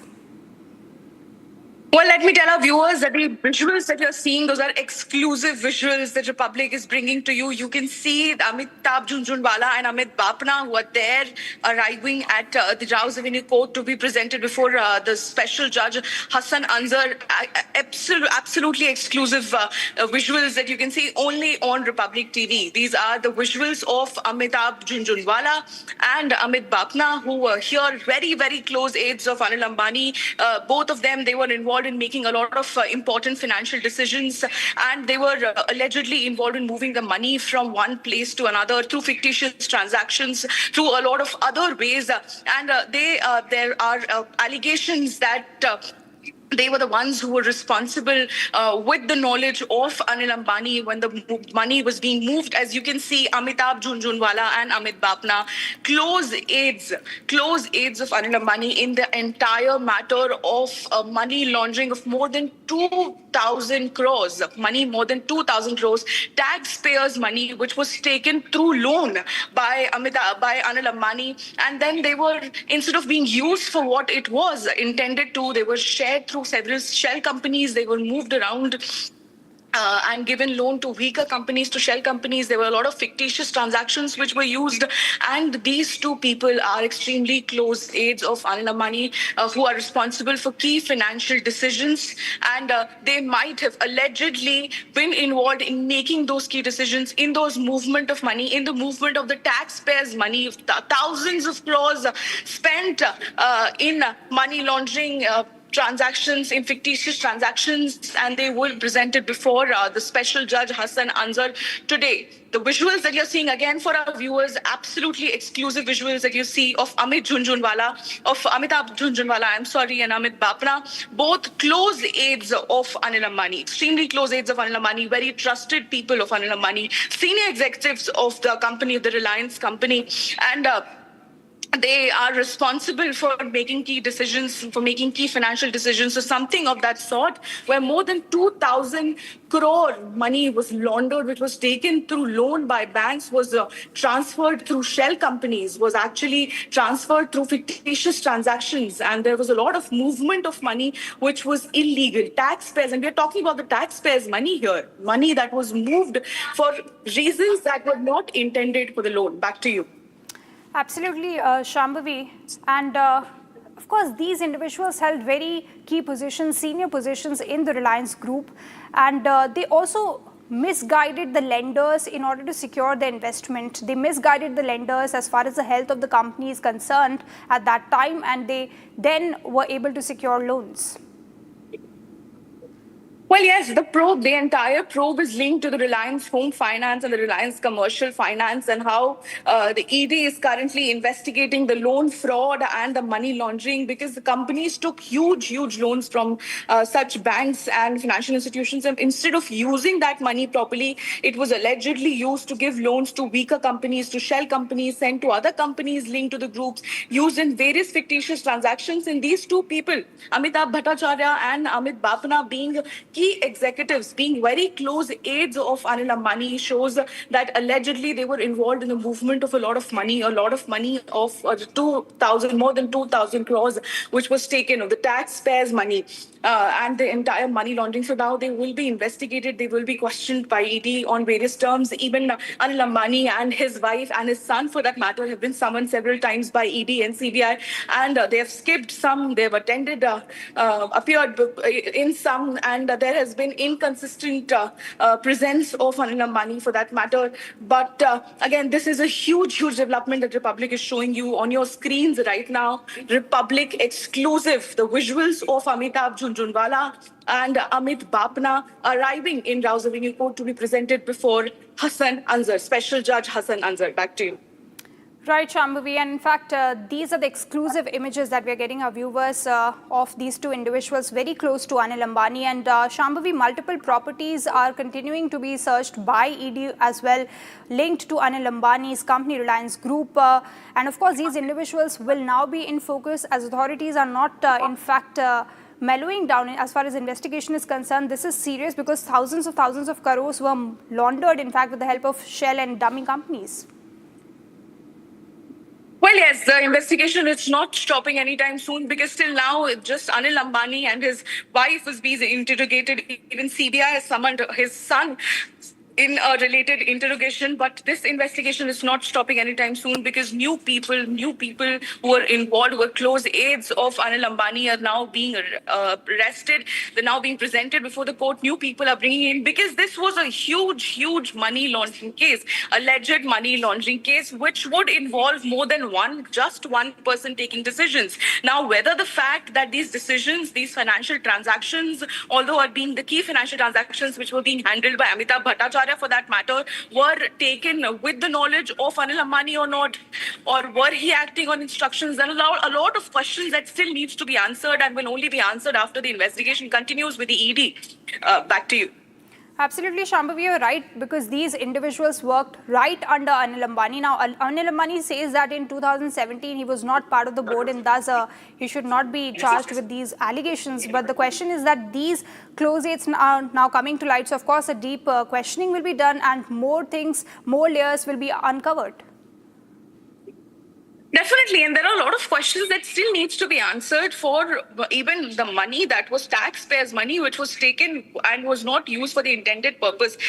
How were the loans of more than 2,000 crores were taken and still the company defaulted on that term? Where was the money used? Whether the funds were diverted to shell companies or unrelated entities instead of intended business purpose? What was his personal involvement as chairman? Did he give instructions to Amitabh Jhunjhunwala and Amit Bapna? What were his instructions? Were he involved in this decision making, and what are the allegations of the fictitious invoices? There's a rerouting of money, the complex transactions which involved that alleged money, and why the company defaulted. Now, one very big obvious practical question is, why did the company default despite heavy borrowing?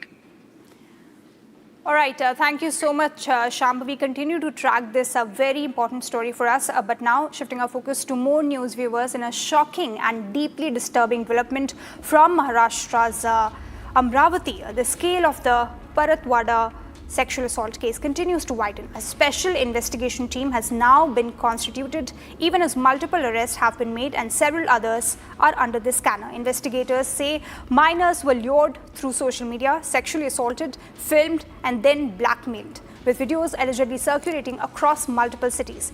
With over 100 obscene videos surfacing and more evidence being examined. Now, the case has triggered outrage on the ground and a sharp political reaction as well. Here is a detailed report. Take a look.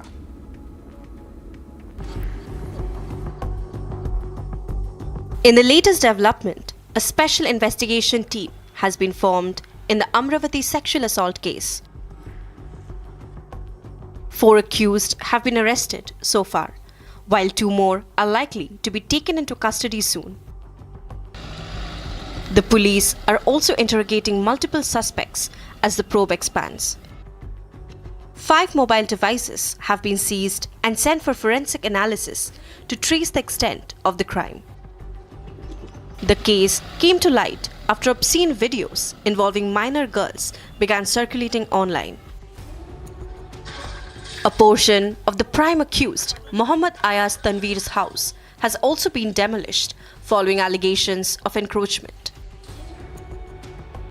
Investigators say that the 19-year-old accused lured minor girls through social media, sexually assaulted them and recorded the acts to blackmail the victims. The police say that the scale of the racket is massive, with dozens of victims and multiple locations involved. Nearly 100 obscene videos have already surfaced, with victims allegedly threatened and coerced. The scandal has shaken Paratwada and Achalpur, with links emerging across Amravati, Nagpur and beyond. Meanwhile, accused Sheikh Ayan Tanveer, earlier linked to AIIM, has now been suspended from the party. However, AIIM leaders have denied any current association. 2-4 रोज से परतवाड़े के शेख आयान की कुछ अश्लील photos और videos social media पर और electronics media पर viral हो चुकी है, जिसकी वजह से उसकी कंप्लेंट हुई है। पुलिस प्रशासन अपना काम कर रही है, उसको अरेस्ट कर लिया गया है। लेकिन अभी मैंने देखा कि कुछ न्यूज़ चैनल्स पे बताया जा रहा है कि वो एमआईएम पार्टी का पदाधिकारी है और कार्यकर्ता है। नगर परिषद अचलपुर के इलेक्शन के दरमियान में उसको सोशल मीडिया संभालने के लिए हमारे वहाँ के तालुका अध्यक्ष शेख आदिल साहब ने उसको मीडिया प्रभारी बनाए थे। लेकिन पूरे इलेक्शन के दरमियान में उसने पार्टी के लिए, पार्टी के उम्मीदवारों के लिए कोई सोशल एक्टिविटीज नहीं किया। इसलिए मतदान के फौरन बाद उसको पार्टी से निष्कासित कर दी गई थी, उसको लेटर दे दिया गया था और उसका पार्टी से कोई संबंध नहीं था। The case has also triggered sharp political reactions. Amravati sex scandal में अयान मोहम्मद और उनके आधा डजन साथियों ने परतवाड़ा, अचलपुर, अमरावती, नागपुर की 11वीं 12वीं के कोचिंग क्लास में जाने वाली अनेक डजन लड़कियों की इज्जत लूटी, ब्लैकमेल किया, रैप किया, बलात्कार किया। मैंने मुख्यमंत्री देवेंद्र फडणवीस जी से प्रार्थना की है कि इसके ऊपर तुरंत एसआईटी गठित करनी चाहिए। As the investigation deepens, authorities are now focused on identifying all victims, tracing the digital trail, and dismantling what appears to be a widespread exploitation network.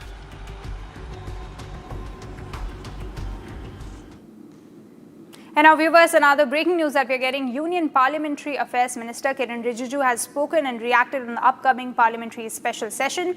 This as he claims all the parties are going to ensure that we must be united. He goes on to state that he appeals to all the parties to come together on this front, and he in fact goes on to state that his one appeal is to the opposition: please do not spread rumours, lies on delimitation and not misquote the good objective by speaking other issues. He also alleged that Tamil Nadu Chief Minister M.K. Stalin is misguided by some people here, as he assures that the Tamil Nadu or other should not worry.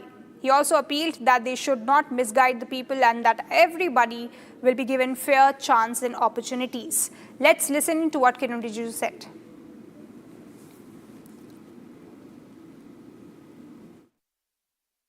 Happy that today is a historic day. I am now going to Parliament to participate in the Women Reservation Bill.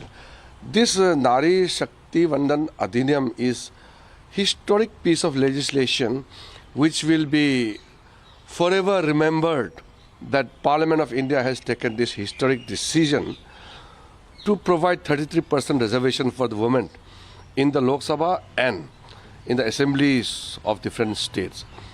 I am very confident that all the parties are going to support, and also to ensure that the long pending women reservation doesn't get defeated.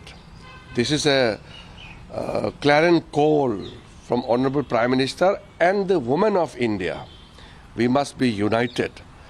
So I have one appeal to make to the opposition parties. Please don't spread rumors on delimitation, and on the pretext of delimitation, don't oppose the women's reservation. So the facts and figures about the seats, about the numbers of the Lok Sabha MPs or Vidhan Sabha MLAs, these are details which will be decided by the Delimitation Commission, and the accurate information will be provided in the Lok Sabha during the debate. So I will not be able to give the figure because it is going to be taken up in the House. But I have just very specific appeal to all the opposition party not to spread rumors and don't mislead the people of South India, and also not to misquote or misconstrue the good objective by spinning some other issues. Don't make some excuse to defeat the women reservation. That is my request.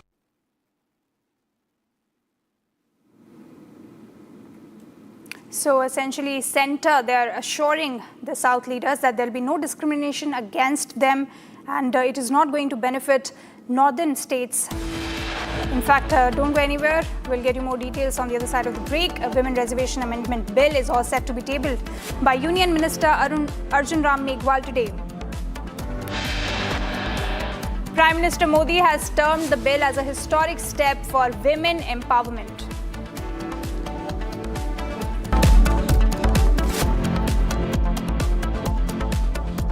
प्यास बुझाए ठंडक लाए सबको भाए जीरा से MTH का जल जीरा जीरा से जीरा से असली रिफ्रेशिंग, असली स्वाद, असली मजा। MTH केसरिया से मन जोगी हुआ रे, दिल झूमे देखो मतवारा हुआ रे। केसरिया से मन जोगी हुआ। हर पल मनाओ केसरी त्योहार। विमल, बोलो जुबान केसरी। थोड़े में ज्यादा स्वाद, यही तो है इसकी खास बात। वाओ मामा, क्या स्वाद है? अरे मेरी राजा, राजा आरती और मसाला। The Indian Air Force is giving its old MiG-29 fighter jets a powerful new weapon from Britain that turns them into modern fighters ready for today's battles. MiG-29s first came to India in the 1980s, have flown many missions along the tough borders with China and Pakistan. Now they are getting equipped with British ASRAAM missiles that make them as strong as NATO planes in close fights. The Ministry of Defense sent out a request for proposals to fit the advanced short-range air-to-air missile on the MiG-29 UPG version. This British missile from the company MBDA replaces the old Russian R-73 that pilots used for years. The R-73 could only reach targets 10 to 15 kilometers away, which forced pilots to fly too close to the enemy and take big risks. The ASRAAM changes all that. It can hit targets more than 25 kilometers away, almost double the old range. It flies at Mach 3 speed and uses a smart infrared seeker that ignores enemy flares and jamming better than before. The Indian Air Force flies more than 55 of these MiG-29 UPG jets in frontline squadrons. These planes guard the northern and western borders day and night. Earlier upgrades added new radars, engines, and digital cockpits, but the short-range missiles stayed old. Now the ASRAAM brings fire-and-forget technology. Once the pilot locks on and fires, the missile finds the target on its own, even if the jet turns away to dodge enemy fire. It also works with helmet-mounted displays, so the pilot can just look at the enemy plane through the visor and the missile follows the eyes. This high off-bore sight ability lets the jet attack from strange angles without turning the whole plane first. This upgrade matters a lot because the region stays tense. Pakistan flies JF-17 jets with modern PL-10 missiles that reach farther and lock on quicker. China uses even better systems on its J-20 stealth.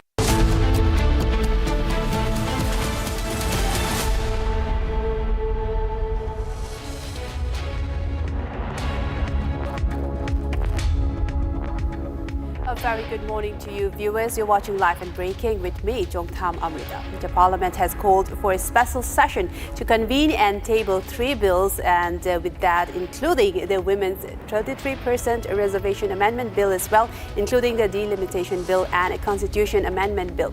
Well, oppositions are now opposing all of these bills and also sought a motion to block those 3 bills in the Parliament. The special session will last for about 3 days and many hours set to be tabled and discussed on these 3 bills. We will get you all the details, but first let's take a look at the headlines.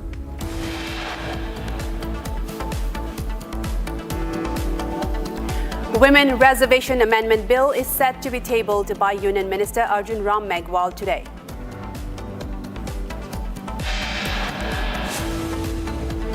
PM Modi has termed the bill as a historic step for women empowerment.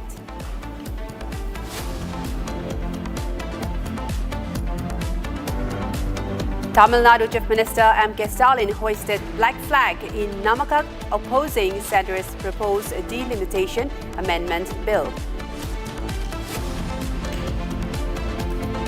Samajwadi Party assembles for key meeting with its MPs ahead of special session of the Parliament.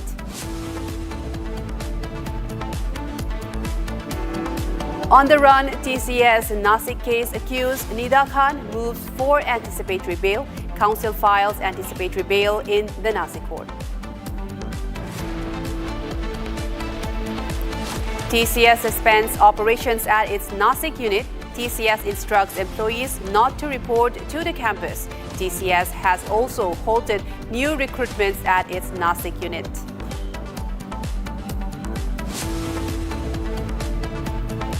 ED arrests Amitabh Jhunjhunwala and Amit Bapna, close-eyes of Anil Ambani in loan fraud case.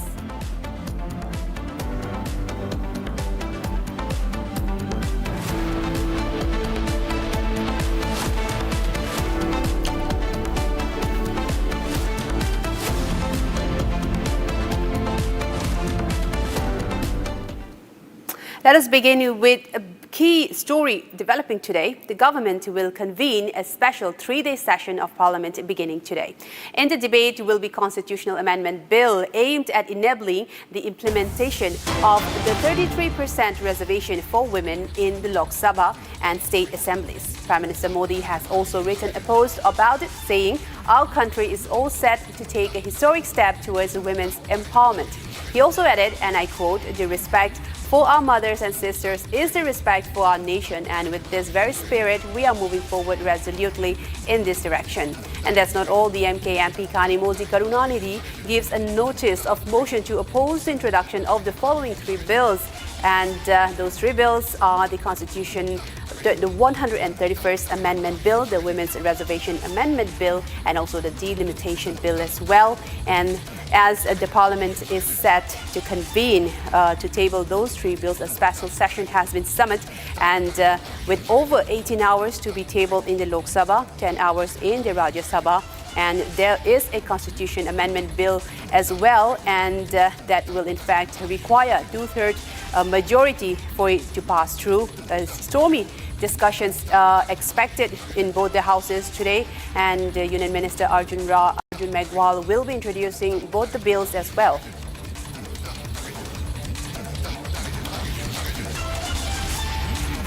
Now I'm joined by my colleague Harsha from the ground, and Harsha, coming back to you again, we have a lot of opposition with this bill, and you also earlier spoke about some of the key issues raised by the opposition. And the bill does in fact require 2/3 majority for it to pass, for its, especially the Constitution Amendment Bill. And Lok Sabha will be tabling that for about 18 hours and 10 hours in the Rajya Sabha. So what can we expect when the discussion begins? We are going to expect a very stormy and very heated discussion today in the Parliament, both in the Lok Sabha and Rajya Sabha. And why I am saying it will be stormy and it will be heated, because the entire opposition parties, let's say the opposition parties like the MK Stalin's DMK and also the Congress, the Samajwadi Party, the BSP Party and the other parties are entirely against this bill. MK Stalin has already started the agitation in his own state, because he stated that the representation of the southern state will be too low if the delimitation exercise will be done. So we have to understand one thing for all our viewers to know, that the problem of the opposition party is not the Women Reservation Amendment Bill. Mallikarjun Kharge and Sonia Gandhi, they wrote in their letter to Narendra Modi that they are championing this Women Reservation Amendment Bill. Rather, they have the problem with the delimitation exercise. They are stating that the delimitation exercise should not be done in a newer manner. It should be done with the current delimitation only, and they're stating that the government should follow 2011, and they're forgetting that they themselves, what the numbers they have calculated for the southern states, they have calculated it depending on the 2011 census. Therefore, they are stating that the southern states there will be the injustice bestowed to the southern states, and we saw what Kiran Rijiju spoke about it. Kiran Rijiju, the Parliamentary Affairs Minister, right now spoke about it and clearly stated that there will be no injustice, and the southern leaders are misguided. They are misguided misguided, and therefore they are misquoting the entire bill copy of the Women Reservation Amendment Bill. And for all our viewers to understand in a very easy language, that delimitation bill, the one which is being tabled in the Parliament, and the Constitution Amendment will be done for each and every states. The number of seats will rise not only in the states but in the Lok Sabha as well. Harsha, do stay with us. We will get back to you very shortly. Now I'm cutting across to my colleague Ishita, who has been tracking the story from Vijay Chowk as well, as the Parliament session is underway. Ishita, coming back to you again. As I was speaking to Harsha about the opposition, big opposition in this bill as well, and since the Constitution Amendment Bill does require a two-thirds majority, so how is that looking about as the day is getting closer for the discussion on the Parliament? Right, of course, we are looking forward to a very storming session as the numbers are not stacked in NDA's favor. BJP's Charu Pragya, in fact, joins me on this. And now, numbers are not stacked in your favor in both the House of Parliament. You will need cross-party support to get these bills passed. But we have seen Congress MP, DMK MP coming out and putting out notices to not introduce these bills. They're saying it's a BJP's attempt in the garb of delimitation bill, in the garb of women representation. They just want to push forward and weaken the control of southern states. How do you look at this, and also what will be BJP's strategy going forward? See, first of all, the opposition tries to spread rumors and fake information about things which are very established.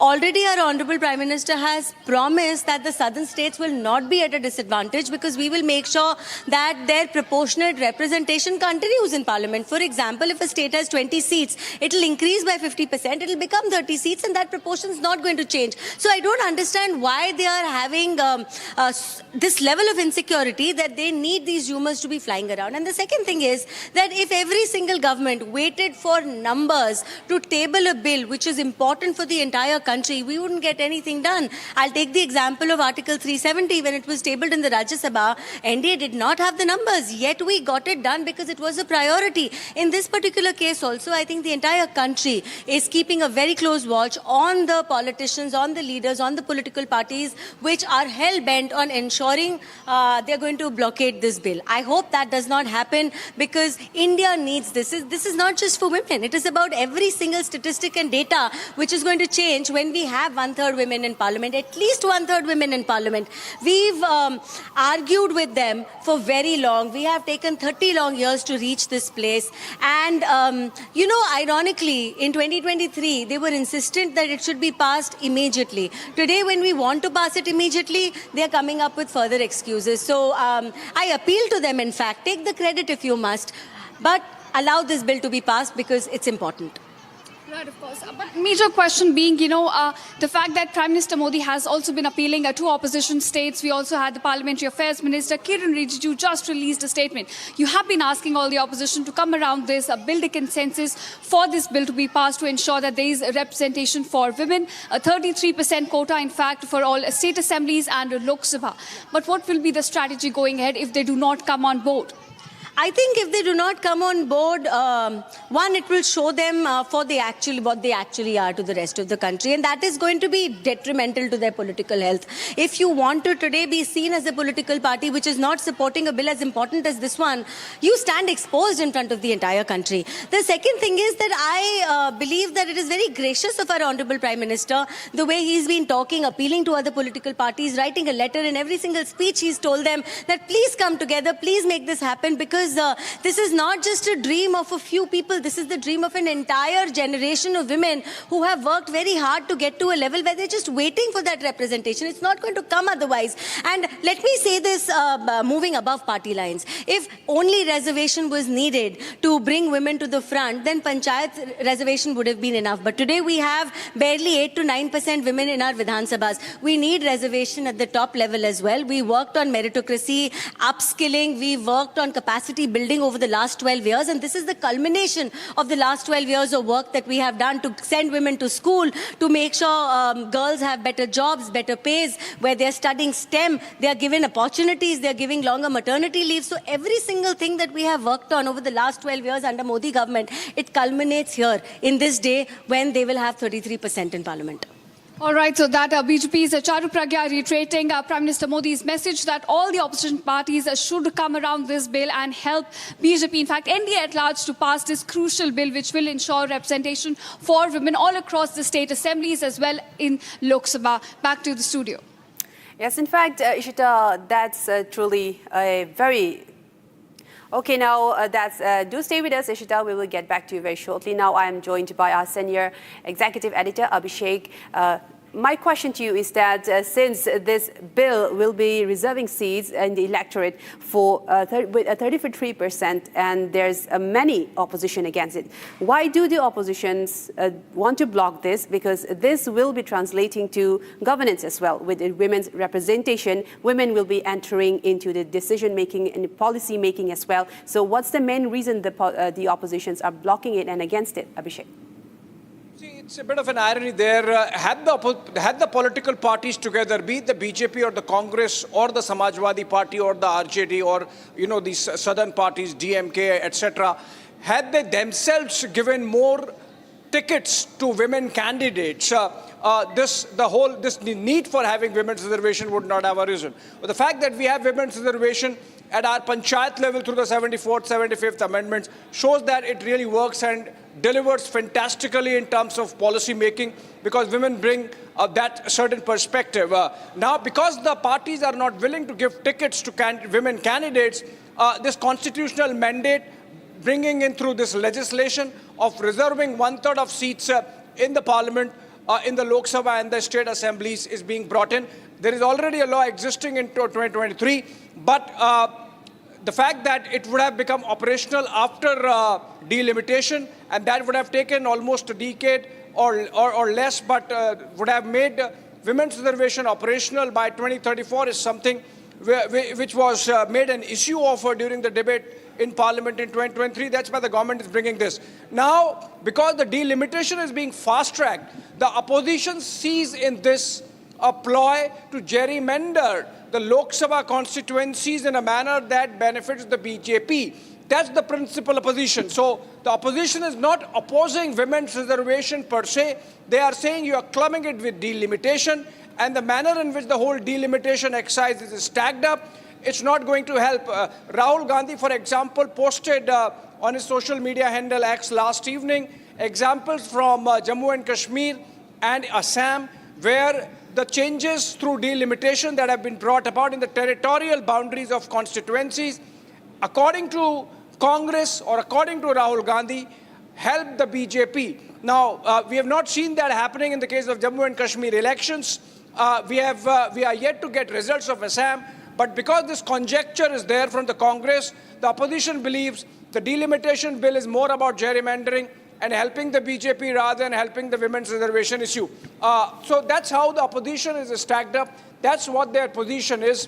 The government says, please come discuss it in the parliament, threadbare 18 hours in the Lok Sabha, 10 hours in the Rajya Sabha. The government would put across its position that the delimitation bill is an enabler dependent bill to the Constitution 131st Amendment only to make women's reservation operational by 2029. But then, we will know the exact positions, the exact numbers when the houses meet and the discussions and the deliberations happen over the next 2 days, 3 days. Amrita, also it's not going to be easy for the government to pass this constitution amendment bill, because the difference between 2023 and 2026 is the 2024 general elections, where the NDA lost numbers in the Lok Sabha. So I think it's going to be very interesting next 2 days in the special session of Parliament on the issue of women's reservation and the delimitation. The opposition believing that this is about gerrymandering. The government says this is about women's reservation. Forget about everything else. Focus on this one objective of making our parliament and the state legislatures and the assemblies in the union territories more representative and gender balanced. Okay, Abhishek, you also mentioned a word, gerrymandering. Can you break it down for our viewers? What does that mean in connection with these 3 bills that's being tabled? Well, yes, that's a very important question you ask, Amrita, and that's where the debate is heading. Now, the gerrymandering is an American word which is essentially used in the context of changing territorial boundaries of a constituency in a manner that it helps a certain party. Now, the opposition charges that delimitation exercise, which is actually a constitutional mandate, which is part of the Constitution from Article 82, 84, is going to be done in a manner, and Rahul Gandhi, as I said, mentioned in his post that in Jammu and Kashmir and Assam, the delimitation exercise helped the BJP, though the proof is to the contrary, but that's the Congress position. When it happens in the case of Lok Sabha, the opposition suspects that the delimitation exercise would be done in double quick time in a manner that the constituencies, their boundaries, their population composition, their demographics would change in a manner that would help the BJP. So that's the gerrymandering charge of the opposition. The government has denied it. They are saying it's a constitutional mandate. Delimitation Commission, which would be set up as part of this new law, would be an independent constitutional body, and that they would do their own exercise.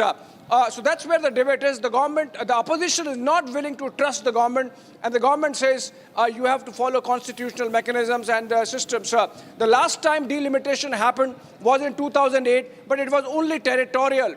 It did not go into the detail of the number of seats that need to be increased, and it was not very comprehensive because the parliament had put a freeze on delimitation in 2001 till 2026. The 2026 delimitation was to happen based on 2021 census, which did not happen. And so this delimitation bill provides for carrying out the delimitation exercise as per the last available census, which is 2011. The opposition objects to that. So it's going to be a very complex, nuanced debate in Parliament, 18 hours in Lok Sabha and 10 hours in Rajya Sabha.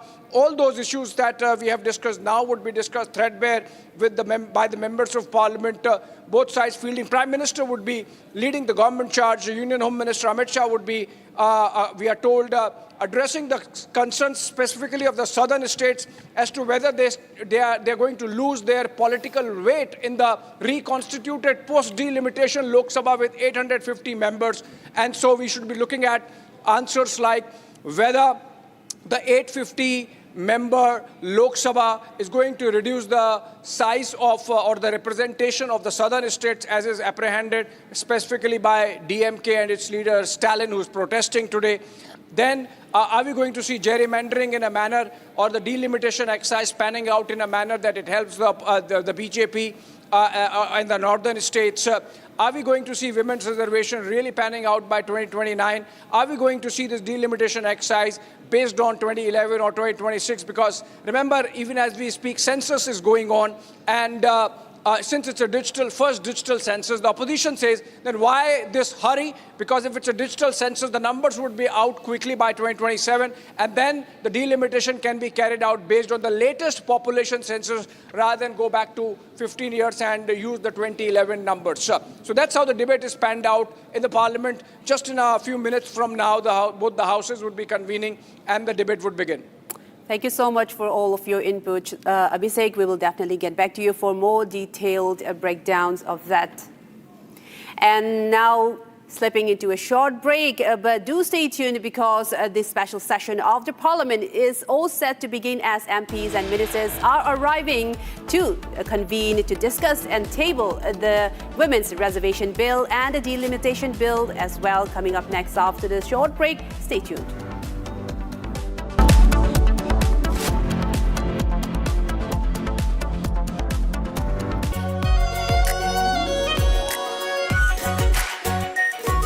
Pure Shahi Paneer Masala. Delicious, healthy, every day. AU savings account में मिलते हैं amazing benefits, paperless banking and higher interest, वो भी हर महीने। Money money money money every month. सोच बदलो और बैंक भी।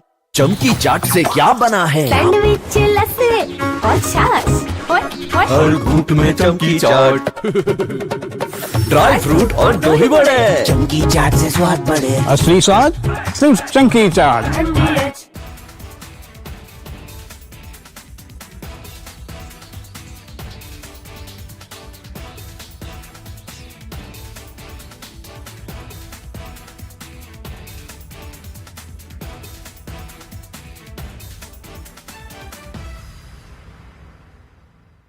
The Indian Air Force is giving its old MiG-29 fighter jets a powerful new weapon from Britain that turns them into modern fighters ready for today's battles.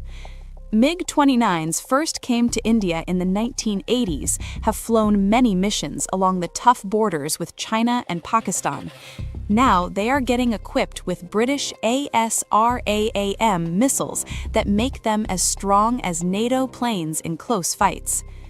The Ministry of Defense sent out a request for proposals to fit the Advanced Short-Range Air-to-Air Missile on the MiG-29 UPG version. This British missile from the company MBDA replaces the old Russian R-73 that pilots used for years. The R-73 could only reach targets 10 to 15 kilometers away, which forced pilots to fly too close to the enemy and take big risks. The ASRAAM changes all that. It can hit targets more than 25 kilometers away, almost double the old range. It flies at Mach 3 speed and uses a smart infrared seeker that ignores enemy flares and jamming better than before. The Indian Air Force flies more than 55 of these MiG-29 UPG jets in frontline squadrons. These planes guard the northern and western borders day and night. Earlier upgrades added new radars, engines, and digital cockpits, but the short-range missiles stayed old. Now the ASRAAM brings fire-and-forget technology. Once the pilot locks on and fires, the missile finds the target on its own, even if the jet turns away to dodge enemy fire. It also works with helmet-mounted displays, so the pilot can just look at the enemy plane through the visor and the missile follows the eyes. This high off-bore sight ability lets the jet attack from strange angles without turning the whole plane first. This upgrade matters a lot because the region stays tense. Pakistan flies JF-17 jets with modern PL-10 missiles that reach farther and lock on quicker. China uses even better systems on its J-20 stealth fighters and other planes. In a real dogfight, the old MiG-29 with R-73 could lose the first shot.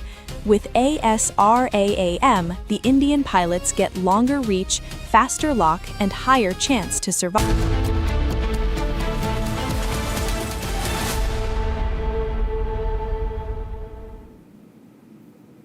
Slipping into a short break, but don't go anywhere because we have more stories lined up for you on the other side. Coming up next, a Women Reservation Amendment Bill is set to be tabled by Union Minister Arjun Ram Meghwal today.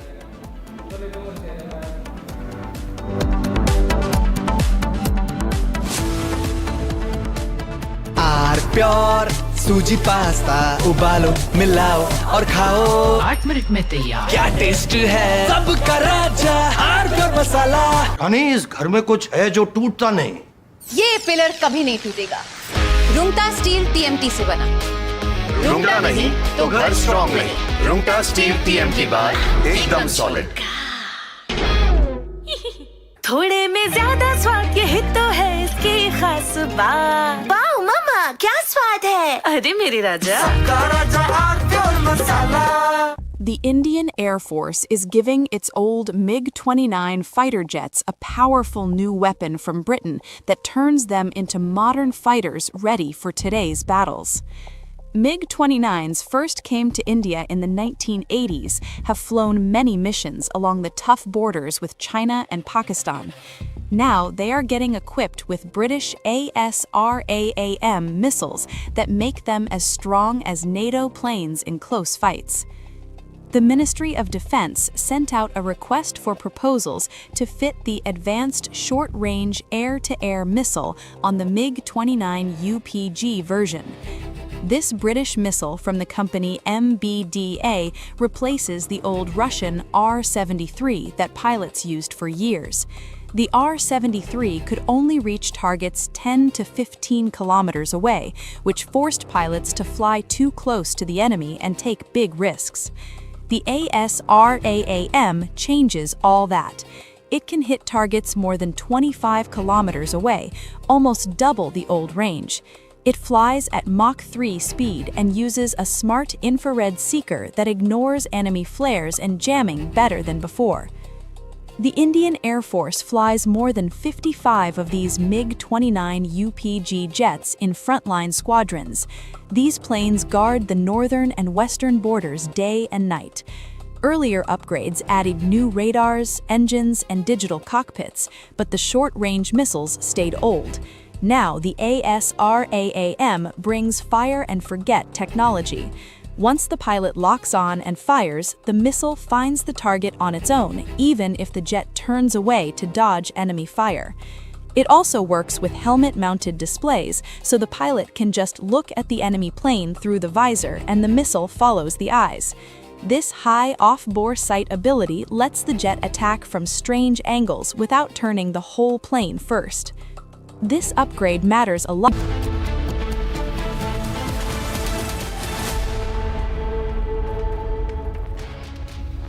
Taking a short break for now, but after we return, we have a lot more stories lined up for you. Opposition MPs meeting at Congress Chief and Leader of Opposition in Rajya Sabha, Mallikarjun Kharge's chamber ahead of the Parliament session.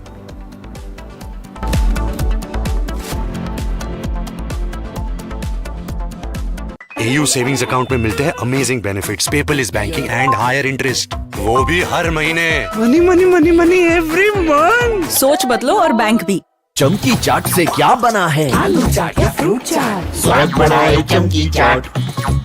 क्या बात है? स्वादिष्ट पकोड़े और परेशान, अरे चमकी चाट है इसकी जान। असली स्वाद सिर्फ चमकी चाट।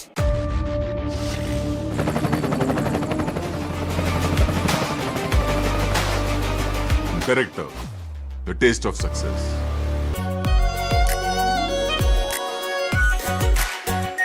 Our pure Shahi Paneer Masala. Delicious, healthy, every day.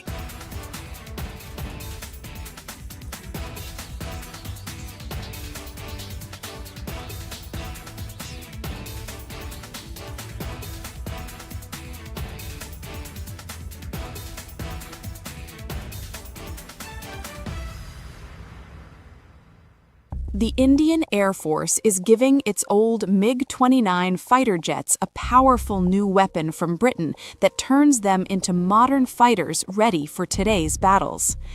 MiG-29s first came to India in the 1980s, have flown many missions along the tough borders with China and Pakistan. Now they are getting equipped with British ASRAAM missiles that make them as strong as NATO planes in close fights.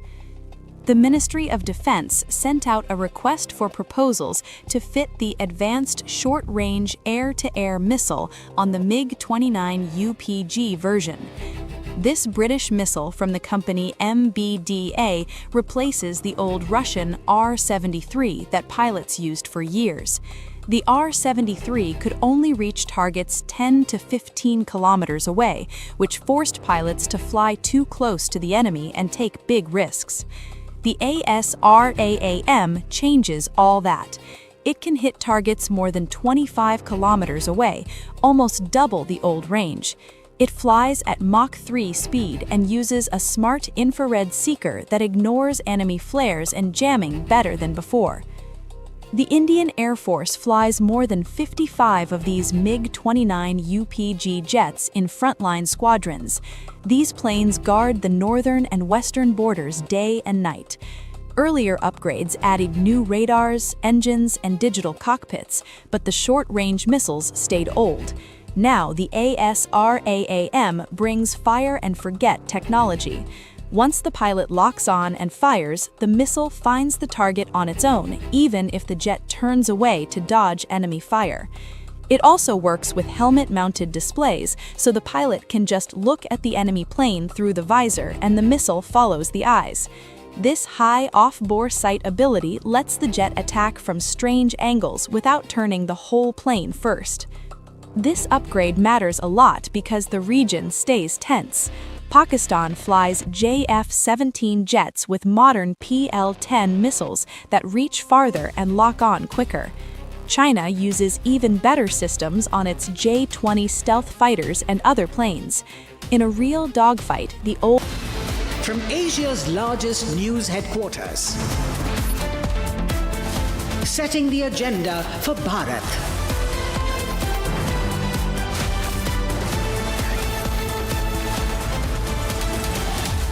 You're watching Republic.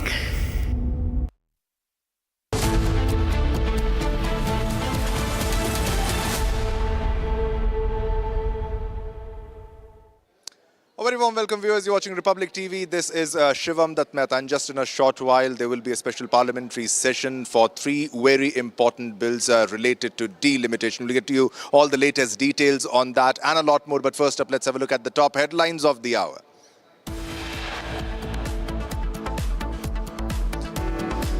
The special parliament session to discuss 3 bills regarding delimitation is set to begin in the next few minutes.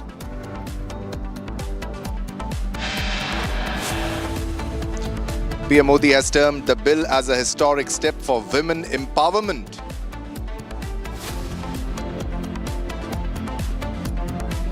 Tamil Nadu CM M.K. Stalin hoisted black flags in Namakkal, opposing centre's proposed delimitation amendment bill.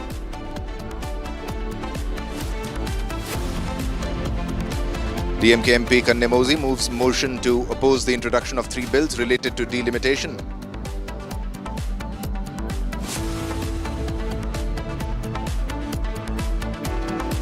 TCS suspends operations at its Nashik unit. TCS instructs employees not to report to the campus. TCS has also halted new recruitments at its Nashik unit.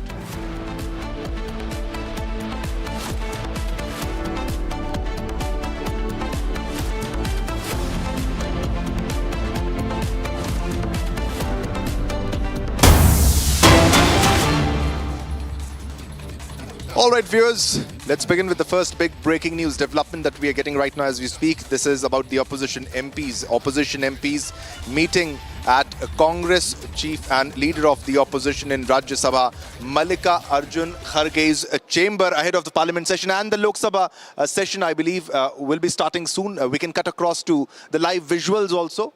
The live visuals, as you can see, which are coming on your screens in a short while. Live visuals coming in from the Lok Sabha and the Rajya Sabha on your screens. सूचित करना है श्री अब्बू हसीम खान चौधरी पश्चिम बंगाल के मालदा दक्षिण संसदीय निर्वाचन क्षेत्र से 14वीं, 15वीं, 16वीं तथा 17वीं लोकसभा के सदस्य थे। उन्होंने स्वास्थ्य और परिवार कल्याण मंत्रालय में केंद्रीय राज्य के रूप में अपनी सेवाएं दी। वे विभिन्न संसदीय समितियों के सदस्य भी रहे। इससे पहले वे 2 कार्यकालों के लिए पश्चिम बंगाल विधानसभा के सदस्य भी थे। वे पश्चिम बंगाल विधानसभा में विपक्ष के उपनेता भी रहे। श्री अब्बू हसीम खान चौधरी का निधन 85 वर्ष की आयु में 8 अप्रैल 2026 को पश्चिम बंगाल के कोलकाता में हुआ। श्रीमती मोइसना किदवई उत्तर प्रदेश के आजमगढ़ संसदीय निर्वाचन क्षेत्र से 6ठी लोकसभा तथा मेरठ संसदीय निर्वाचन क्षेत्र से 7वीं और 8वीं लोकसभा की सदस्य रही। वे 2 कार्यकालों के लिए राज्यसभा की सदस्य भी रही। उन्होंने स्वास्थ्य परिवार कल्याण मंत्रालय में केंद्रीय राज्य मंत्री के रूप में भी कार्य किया। वे विभिन्न मंत्रालयों में राज्य मंत्री भी रही। वे उत्तर प्रदेश विधान परिषद और उत्तर प्रदेश विधानसभा की सदस्य रही तथा उत्तर प्रदेश सरकार में विभिन्न मंत्रालयों में मंत्री रही। श्रीमती मोइसना किदवई का निधन 94 वर्ष की आयु में 9 अप्रैल 2026 को उत्तर प्रदेश के गौतम बुद्ध नगर में हुआ। श्री हरिनारायण राजभर उत्तर प्रदेश के घोसी संसदीय निर्वाचन क्षेत्र से 16वीं लोकसभा के सदस्य थे। उन्होंने विज्ञान, प्रौद्योगिकी, पर्यावरण, वन संबंधी संसदीय स्थायी समिति के सदस्य रूप में कार्य किया। श्री राजभर को 2 कार्यकाल के लिए उत्तर प्रदेश विधानसभा के सदस्य रहे। उत्तर प्रदेश सरकार में कई विभागों के मंत्री भी रहे। श्री हरिनारायण राजभर का निधन 76 वर्ष की आयु में 12 अप्रैल 2026 को उत्तर प्रदेश के लखनऊ में हुआ। माननीय सदस्यगण, मुझे अत्यंत दुख के साथ सभा को प्रसिद्ध पार्श्व गायिका श्रीमती आशा भोसले जी के निधन के बारे में सूचित करना है। श्रीमती आशा भोसले भारतीय संगीत की सबसे बहुमुखी प्रतिभा से संपन्न और लोकप्रिय आवाज़ों में से एक थी। 7 दशकों से अधिक समय तक उन्होंने भारतीय सिनेमा और संगीत में अपना उत्कृष्ट योगदान दिया। अपने दीर्घ एवं शानदार करियर के दौरान श्रीमती आशा भोसले ने विभिन्न भारतीय और विदेशी भाषाओं में गीत गाया, जिससे उन्हें भारत और विदेशों में अत्यधिक लोकप्रियता और प्रशंसा मिली। उनके उत्कृष्ट योगदान को मान्यता देते हुए वर्ष 2008 में भारत के दूसरे सर्वोच्च नागरिक सम्मान पद्म विभूषण तथा वर्ष 2000 में फिल्म जगत के सर्वोच्च सम्मान दादा साहेब फाल्के पुरस्कार से सम्मानित किया गया है। इसके अतिरिक्त उन्हें कई राष्ट्रीय तथा अंतर्राष्ट्रीय पुरस्कारों से भी सम्मानित किया गया। श्रीमती आशा भोसले जी का निधन 92 वर्ष की आयु में 12 अप्रैल 2026 को महाराष्ट्र के मुंबई में हुआ। ये सभा हमारे 3 पूर्व साथियों और श्रीमती आशा भोसले के निधन पर गहरा शोक व्यक्त करती है तथा शोक संतप्त परिवारों के प्रति अपनी गहरी संवेदना प्रकट करती है। अब ये सभा दिवंगत आत्माओं के सम्मान में मौन रहेगी।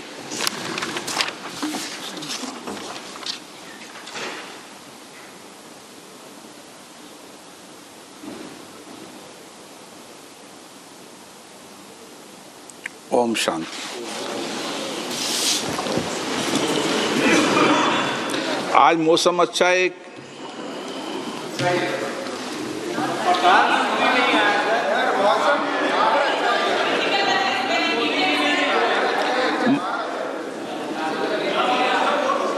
बोलना है। माननीय सदस्य, मैं इस प्रतिष्ठित सदन में भारत की वैज्ञानिक प्रगति और टेक्नोलॉजी में आत्मनिर्भरता की यात्रा में प्राप्त एक महत्वपूर्ण उपलब्धि के बारे में उल्लेख करना चाहता हूं। दिनांक 6 अप्रैल 2026 को भारत ने तमिलनाडु के कलपक्कम में एक महत्वपूर्ण वैज्ञानिक उपलब्धि हासिल की। हमारे 500 megawatt prototype fast bidder reactor ने प्रथम किटी कैलेटी को सफलतापूर्ण प्राप्त कर लिया है। ये इस बात का प्रतीक है कि रिएक्टर में नियंत्रित और सतत न्यूक्लियर चेन रिएक्शन की शुरुआत हो गई है। माननीय सदस्यगण, ये केवल एक तकनीकी उपलब्धि नहीं बल्कि एक महान राष्ट्रीय उपलब्धि भी है। 2 दशकों से अधिक की निर्माण अवधि में ये हमारे हजारों वैज्ञानिकों, इंजीनियरों, उद्योगों और परमाणु ऊर्जा विभाग की कई यूनिट के निरंतर प्रयासों का सफल परिणाम है। इस ऐतिहासिक उपलब्धि से न्यूक्लियर एनर्जी मिशन को प्रोत्साहन मिला है और माननीय प्रधानमंत्री नरेंद्र मोदी द्वारा घोषित वर्ष 2070 तक नेट जीरो एमिशन लक्ष्य को हासिल करने की भारत की वैश्विक प्रतिबद्धता को भी मजबूती मिली है। मार्च 2024 में माननीय प्रधानमंत्री जी PFBR के कोल्ड लोडिंग कार्यक्रम में भी शामिल हुए थे। हमारे सीमित यूरेनियम संसाधनों और समृद्ध थोरियम भंडारों का विवेकपूर्ण उपयोग करने के लिए भारत की न्यूक्लियर रणनीति की 3 चरणों में परिकल्पना की गई है। वर्तमान में चल रहे फर्स्ट स्टेज में प्रेस्टाइज्ड हैवी वाटर रिएक्टर में प्राकृतिक यूरेनियम का उपयोग होता है। इसमें बाई प्रोडक्ट के रूप में प्लूटोनियम प्राप्त होता है। PFBR के सफल संचालन के साथ ही भारत ने सेकेंड स्टेज की दिशा में एक ऐतिहासिक कदम उठाया है।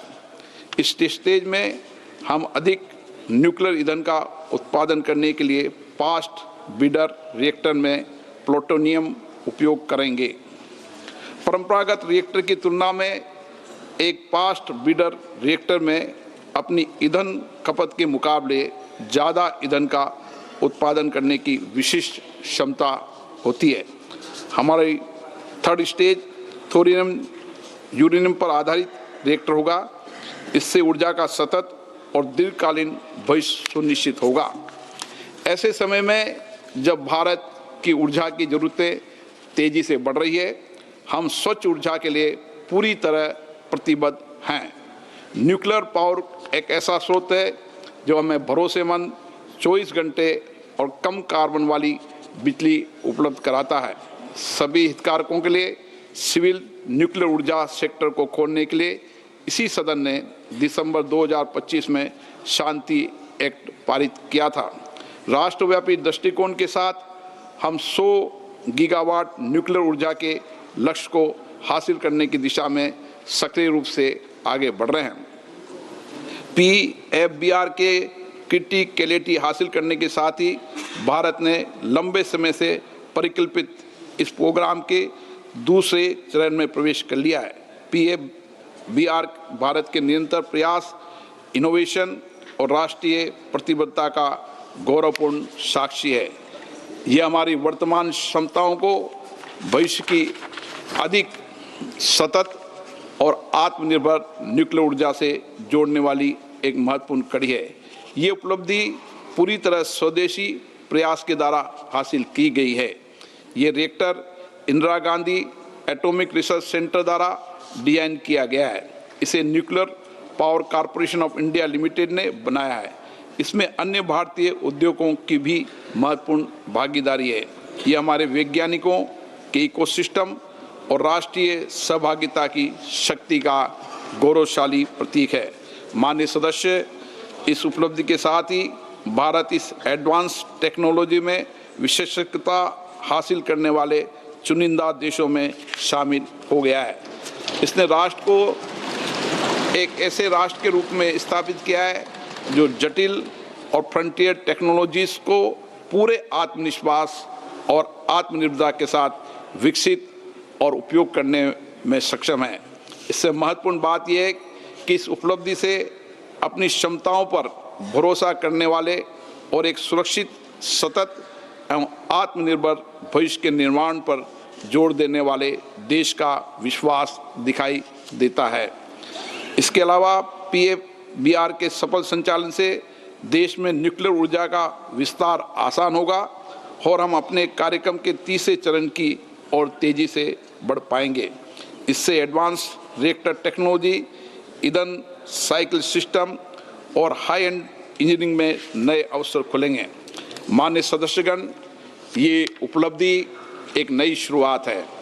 ऐसी शुरुआत जो हमारे वैज्ञानिक पायोनियर्स के विजन को आगे बढ़ाती है।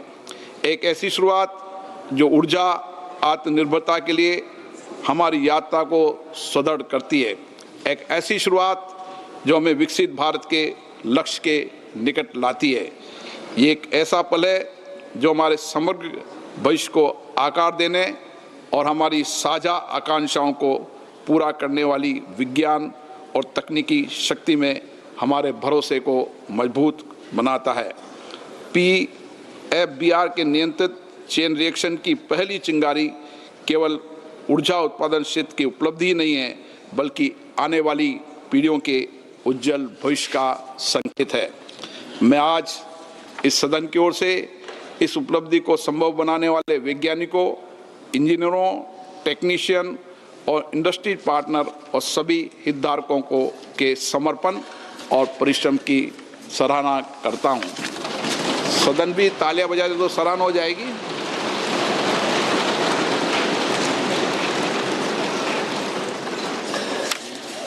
सभा पटल पर रखे जाने वाले पत्र।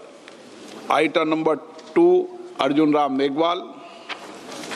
Honorable Speaker, sir, with your kind permission, on behalf of my colleague Sri Jitin Prasad, I rise to lay on the table of the House papers pertaining to the Ministry of Commerce and Industry mentioned against his name at serial number 2 as per today's revised list of the business. Thank you, sir.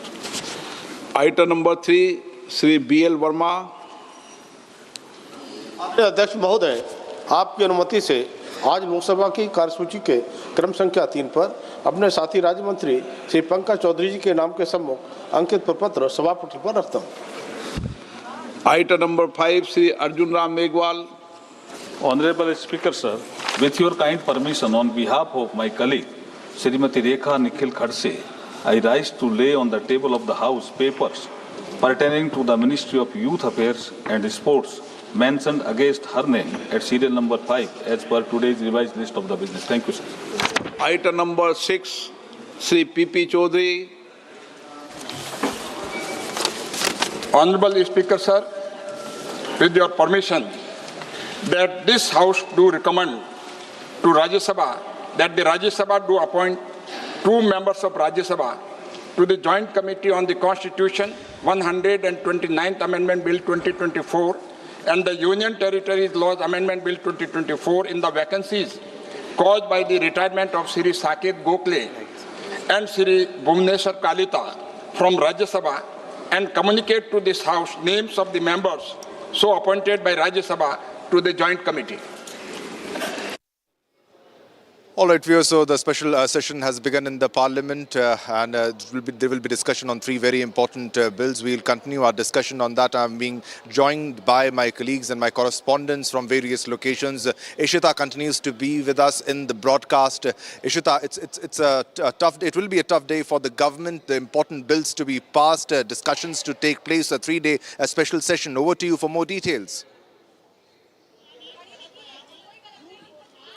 Right, of course, the special session of the Parliament has kicked off. It's a 3-day session beginning today and will continue till 18th of this month. Now, viewers, we're looking at 3 crucial bills that will be tabled today. Government is holding no business hour, no question hour. In fact, after a brief obituary session, they've straight gone to tabling of bills. Now, Law Minister Arjun Ram Meghwal will be introducing 2 crucial bills. To the Parliament. Let's go back to the Parliament now. Let's cut to the Parliament once again. Arjun Ram Meghwal is speaking.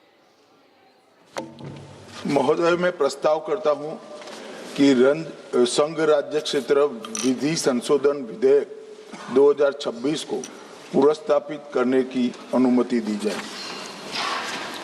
Item number 9 Shri Arjun Ram Meghwal. धन्यवाद अध्यक्ष महोदय, मैं आपकी अनुमति से ये प्रस्ताव करता हूं कि परिसीमन विधेयक 2026 को पूर्व स्थापित करने की अनुमति दी जाए। धन्यवाद। श्री केसी वेणुगोपाल जी। Sir, as per the rules of procedure 72, I raise here to object the bill introduced by Mr. Meghwal ji and Ramesh ji. Sir, this actually is a fundamental, it bill is completely a fundamental attack on Indian federal structure, sir. So what exactly the intention of the introduction of the bill? This is what the entire country is now watching. Last 2023, Lok Sabha and Rajya Sabha, the Parliament passed a bill ensuring 33% women reservation in the Parliament and Vidhan Sabha. Sir, that point of time itself, Leader of Opposition Rahul Gandhi from here, Leader of Opposition of other House, Mr. Mallikarjuna Kharge ji, and former CPP chairperson Sonia Gandhi ji, and all other opposition leaders completely asked the government, yes, this women reservation has to be enforced in 2024. Venugopal जी, वेणुगोपाल जी, एक minute सुनिए।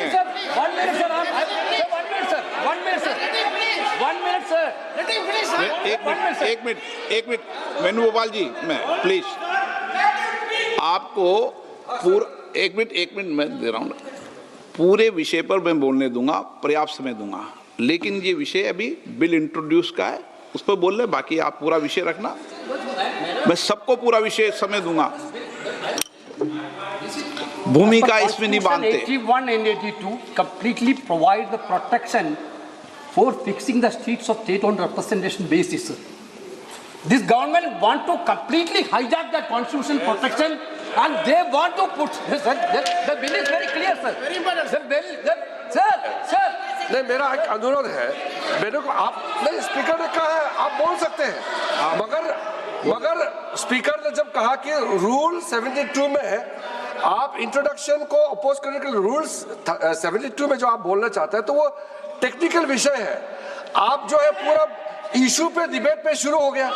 वेणुगोपाल जी, ये debate का समय का नहीं है, ये technical आप ऑब्जेक्शन जो उठाया उस पे बोलना है। कॉम्पिटेंसी ऑफ द हाउस का जो मामला है आप उसको बताइए। नहीं, पूरा मौका देंगे, कोई अभी बिल पास थोड़ी हो रहा है। आप जितने घंटे जाओगे उतने घंटे मौका दूंगा। 33% of women reservation. Why don't you implement in 2024 election? Sir, you only, sir. गृह मंत्री जी क्या कह रहे हैं? बिल के पुरस्तापित है बगैर बिल के मेरिट्स पर कैसे चर्चा हो सकती है? अभी उनको तकनीकी ऑब्जेक्शन है तो ही वो ले सकते हैं। एक बार बिल पुरस्तापित होने के बाद ही बिल के मेरिट्स पर सदन के सदस्य बोल सकते हैं। अभी ये सदन इस स्टेज पर है कि बिल को पुरस्तापित करना या ना करना। तो बिल को पुरस्तापित करने के लिए टेक्निकल ऑब्जेक्शन ही रूल 72 में वो ले सकते हैं।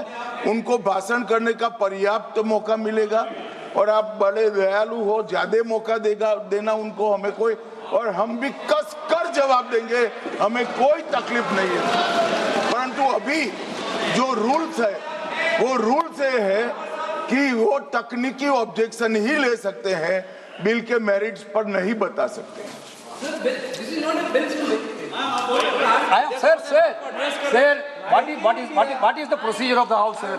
Sir, you तो प्रोसीजर सुनना चाहते हैं? Sir, you allow me to speak. नहीं, allow me to speak. Allow कर दिया Minister can reply final. इनका माननीय गृह मंत्री जी का बिल इसलिए मैंने मौका दिया उनको।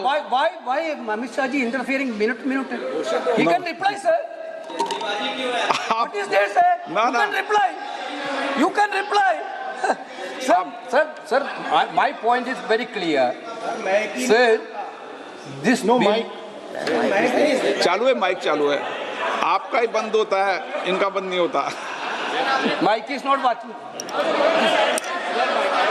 माइक चालू है।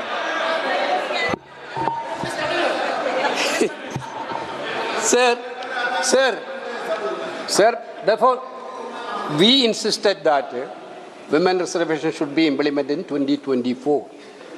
You brought a bill that women reservation will be implemented after the census and census after delimitation. This is by the government only, not from opposition. Now you are telling delimitation census is not possible before 2029. Therefore, you have a better example in Assam. You have a better example in Jammu Kashmir. How you completely done the delimitation exercise? Every entire country know that. You want to centralize that delimitation now nationally. Sir, my point is that, sir, this is against. Sir, you are. When Indira Gandhi ji was the Prime Minister, the protection of the state has been given by the Constitution 25 years. Sir, Atal Bihari Vajpayee ji also in 2001. Atal Bihari Vajpayee also extended that protection. Now you want to take away the protection given by Indira ji and Atal Bihari Vajpayee. Your intention is very clear, sir. Your intention is to hijack Indian democracy. You know about the Indian people mindset. You are scared of 2029 election. Yeah. You want an escape route to cover up that 2029. That is why you bring the anti-constitutional bill. Therefore, I think the minister has to withdraw this bill, sir. This is the minister has to withdraw the bill. मैं पहले ही सदन को बता दूं कि इस bill पर व्यापक चर्चा होगी, इसलिए आप अपने विषय को जब व्यापक चर्चा हो जब बोलें, और पर्याप्त समय आपको दूंगा, कोई समय की कमी नहीं रहेगी। अभी नियम प्रक्रियाओं से सदन चले, 72 में ही आप ऑब्जेक्शन करें, ये मेरा आग्रह है आपसे। धर्मेंद्र यादव जी आपको देंगे। धन्यवाद अध्यक्ष जी। पहले सबसे पहले आपका, मैं अपनी पार्टी और अपने नेता आदरणीय अखिलेश जी की ओर से ये जो तीनों ही के तीनों बिल आए हैं, संविधान संशोधन बिल, परसीमन बिल, संघराज्य बिल, तीनों ही बिलों का पुरजोर विरोध करता हूं सभापति जी, और संवैधानिक आधार पर करता हूं। देश के संविधान में हम संसद को पावर इस बात की दी गई है कि संविधान की सुरक्षा करें, लेकिन सभापति जी आज एक ऐसे बिल आए हैं कि हम लोग संविधान को ही तोड़ना, मरोड़ना, फोड़ना चाह रहे हैं और इसका हम समाजवादी पार्टी के लोग पुरजोर विरोध करते हैं। सभापति जी, विरोध के आधार हैं। सभापति जी, जिस तरह से डिलिमिटेशन को जनगणना से पृथक किया जा रहा है, ये मैं समझता हूं संविधान की भावनाओं के पूरी की तरह से विरोध में है। जिस तरह से महिला बिल के नाम पर महिला बिल की चाशनी, अध्यक्ष जी एक मिनट तो देना पड़ेगा अध्यक्ष जी, नहीं देंगे, दीजिए। ऐसे नहीं महिला बिल की चाशनी के नाम पर जो हाल कश्मीर का हुआ है, आसाम का हुआ है, वही हाल पूरे देश के करने का जो प्रयास है, हम संपूर्ण विपक्ष की ओर से इसका हम पुरजोर विरोध करेंगे। सभापति जी एक आधी बात और, इस बिल के अंदर जब तक पिछड़े वर्ग की महिलाएं, जब तक मुसलमान भाइयों की महिलाएं नहीं शामिल की जाएंगी, हम समाजवादी लोग इसका साथ नहीं देंगे। और एक बात और स्पष्ट करना चाहता हूं, समाजवादियों से बड़ा महिलाओं का हितैषी इस देश की कोई पार्टी नहीं है। आज भी आपसे ज्यादा प्रतिशत हमारे अंदर महिलाओं की है। इसलिए सभापति जी आपके माध्यम से सरकार से अनुरोध है कि इस बिल को, संविधान संशोधन बिल को, परिसीमन बिल को, केंद्र राज्य संशोधन बिल को वापस लिया जाए और जो 2023 में महिला बिल लागू किया इस सदन ने, उसका अनुपालन किया जाए, देश के अंदर लागू किया जाए। अब सब सीनियर सदस्य हैं, सबको बार बार टोकने का, रोकने का कहेंगे तो अध्यक्ष महोदय हमें टोकते हैं। इसीलिए क्या महिला आरक्षण के खिलाफ हैं क्या आप?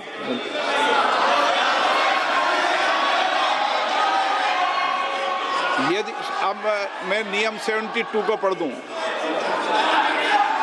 नियम 72 को पढ़ दूं, एक मिनट इनके प्रेमचंद्र जी, नियम 72 क्या कहता है ये पहले सबको स्पष्ट कर दूं।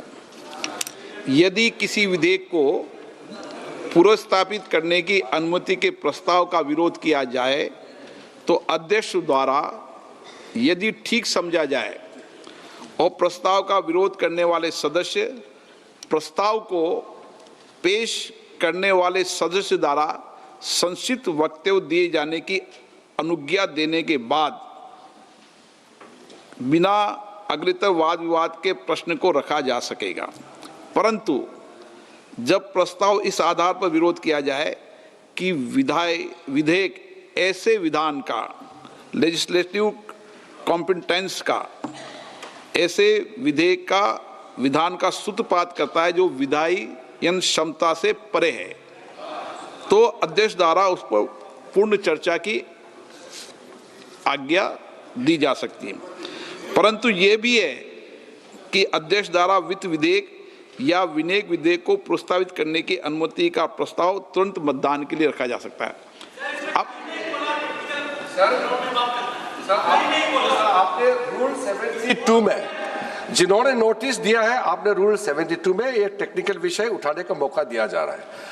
मेरा एक बहुत विनम्रता से एक रिक्वेस्ट है, अभी जैसे हमारा समाजवादी ने कहा कि मुस्लिम महिलाओं का आरक्षण होना चाहिए, ये असंवैधानिक बात इस तरह का रूल 72 में ना बोले।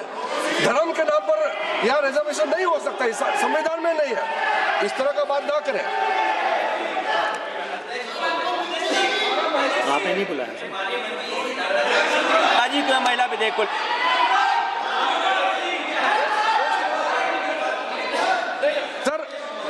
सर पूरा देश का महिलाओं के लिए बात करना चाहिए। आप मुस्लिम महिलाओं का क्यों बात करते हैं? ये राजनीतिक है, ऐसा मत कीजिए। आप पूरा देश का महिलाओं के लिए बात कीजिए।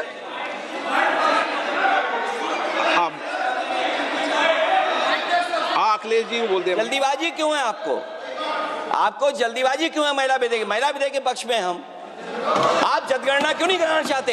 ये अध्यक्ष महोदय, आप संसद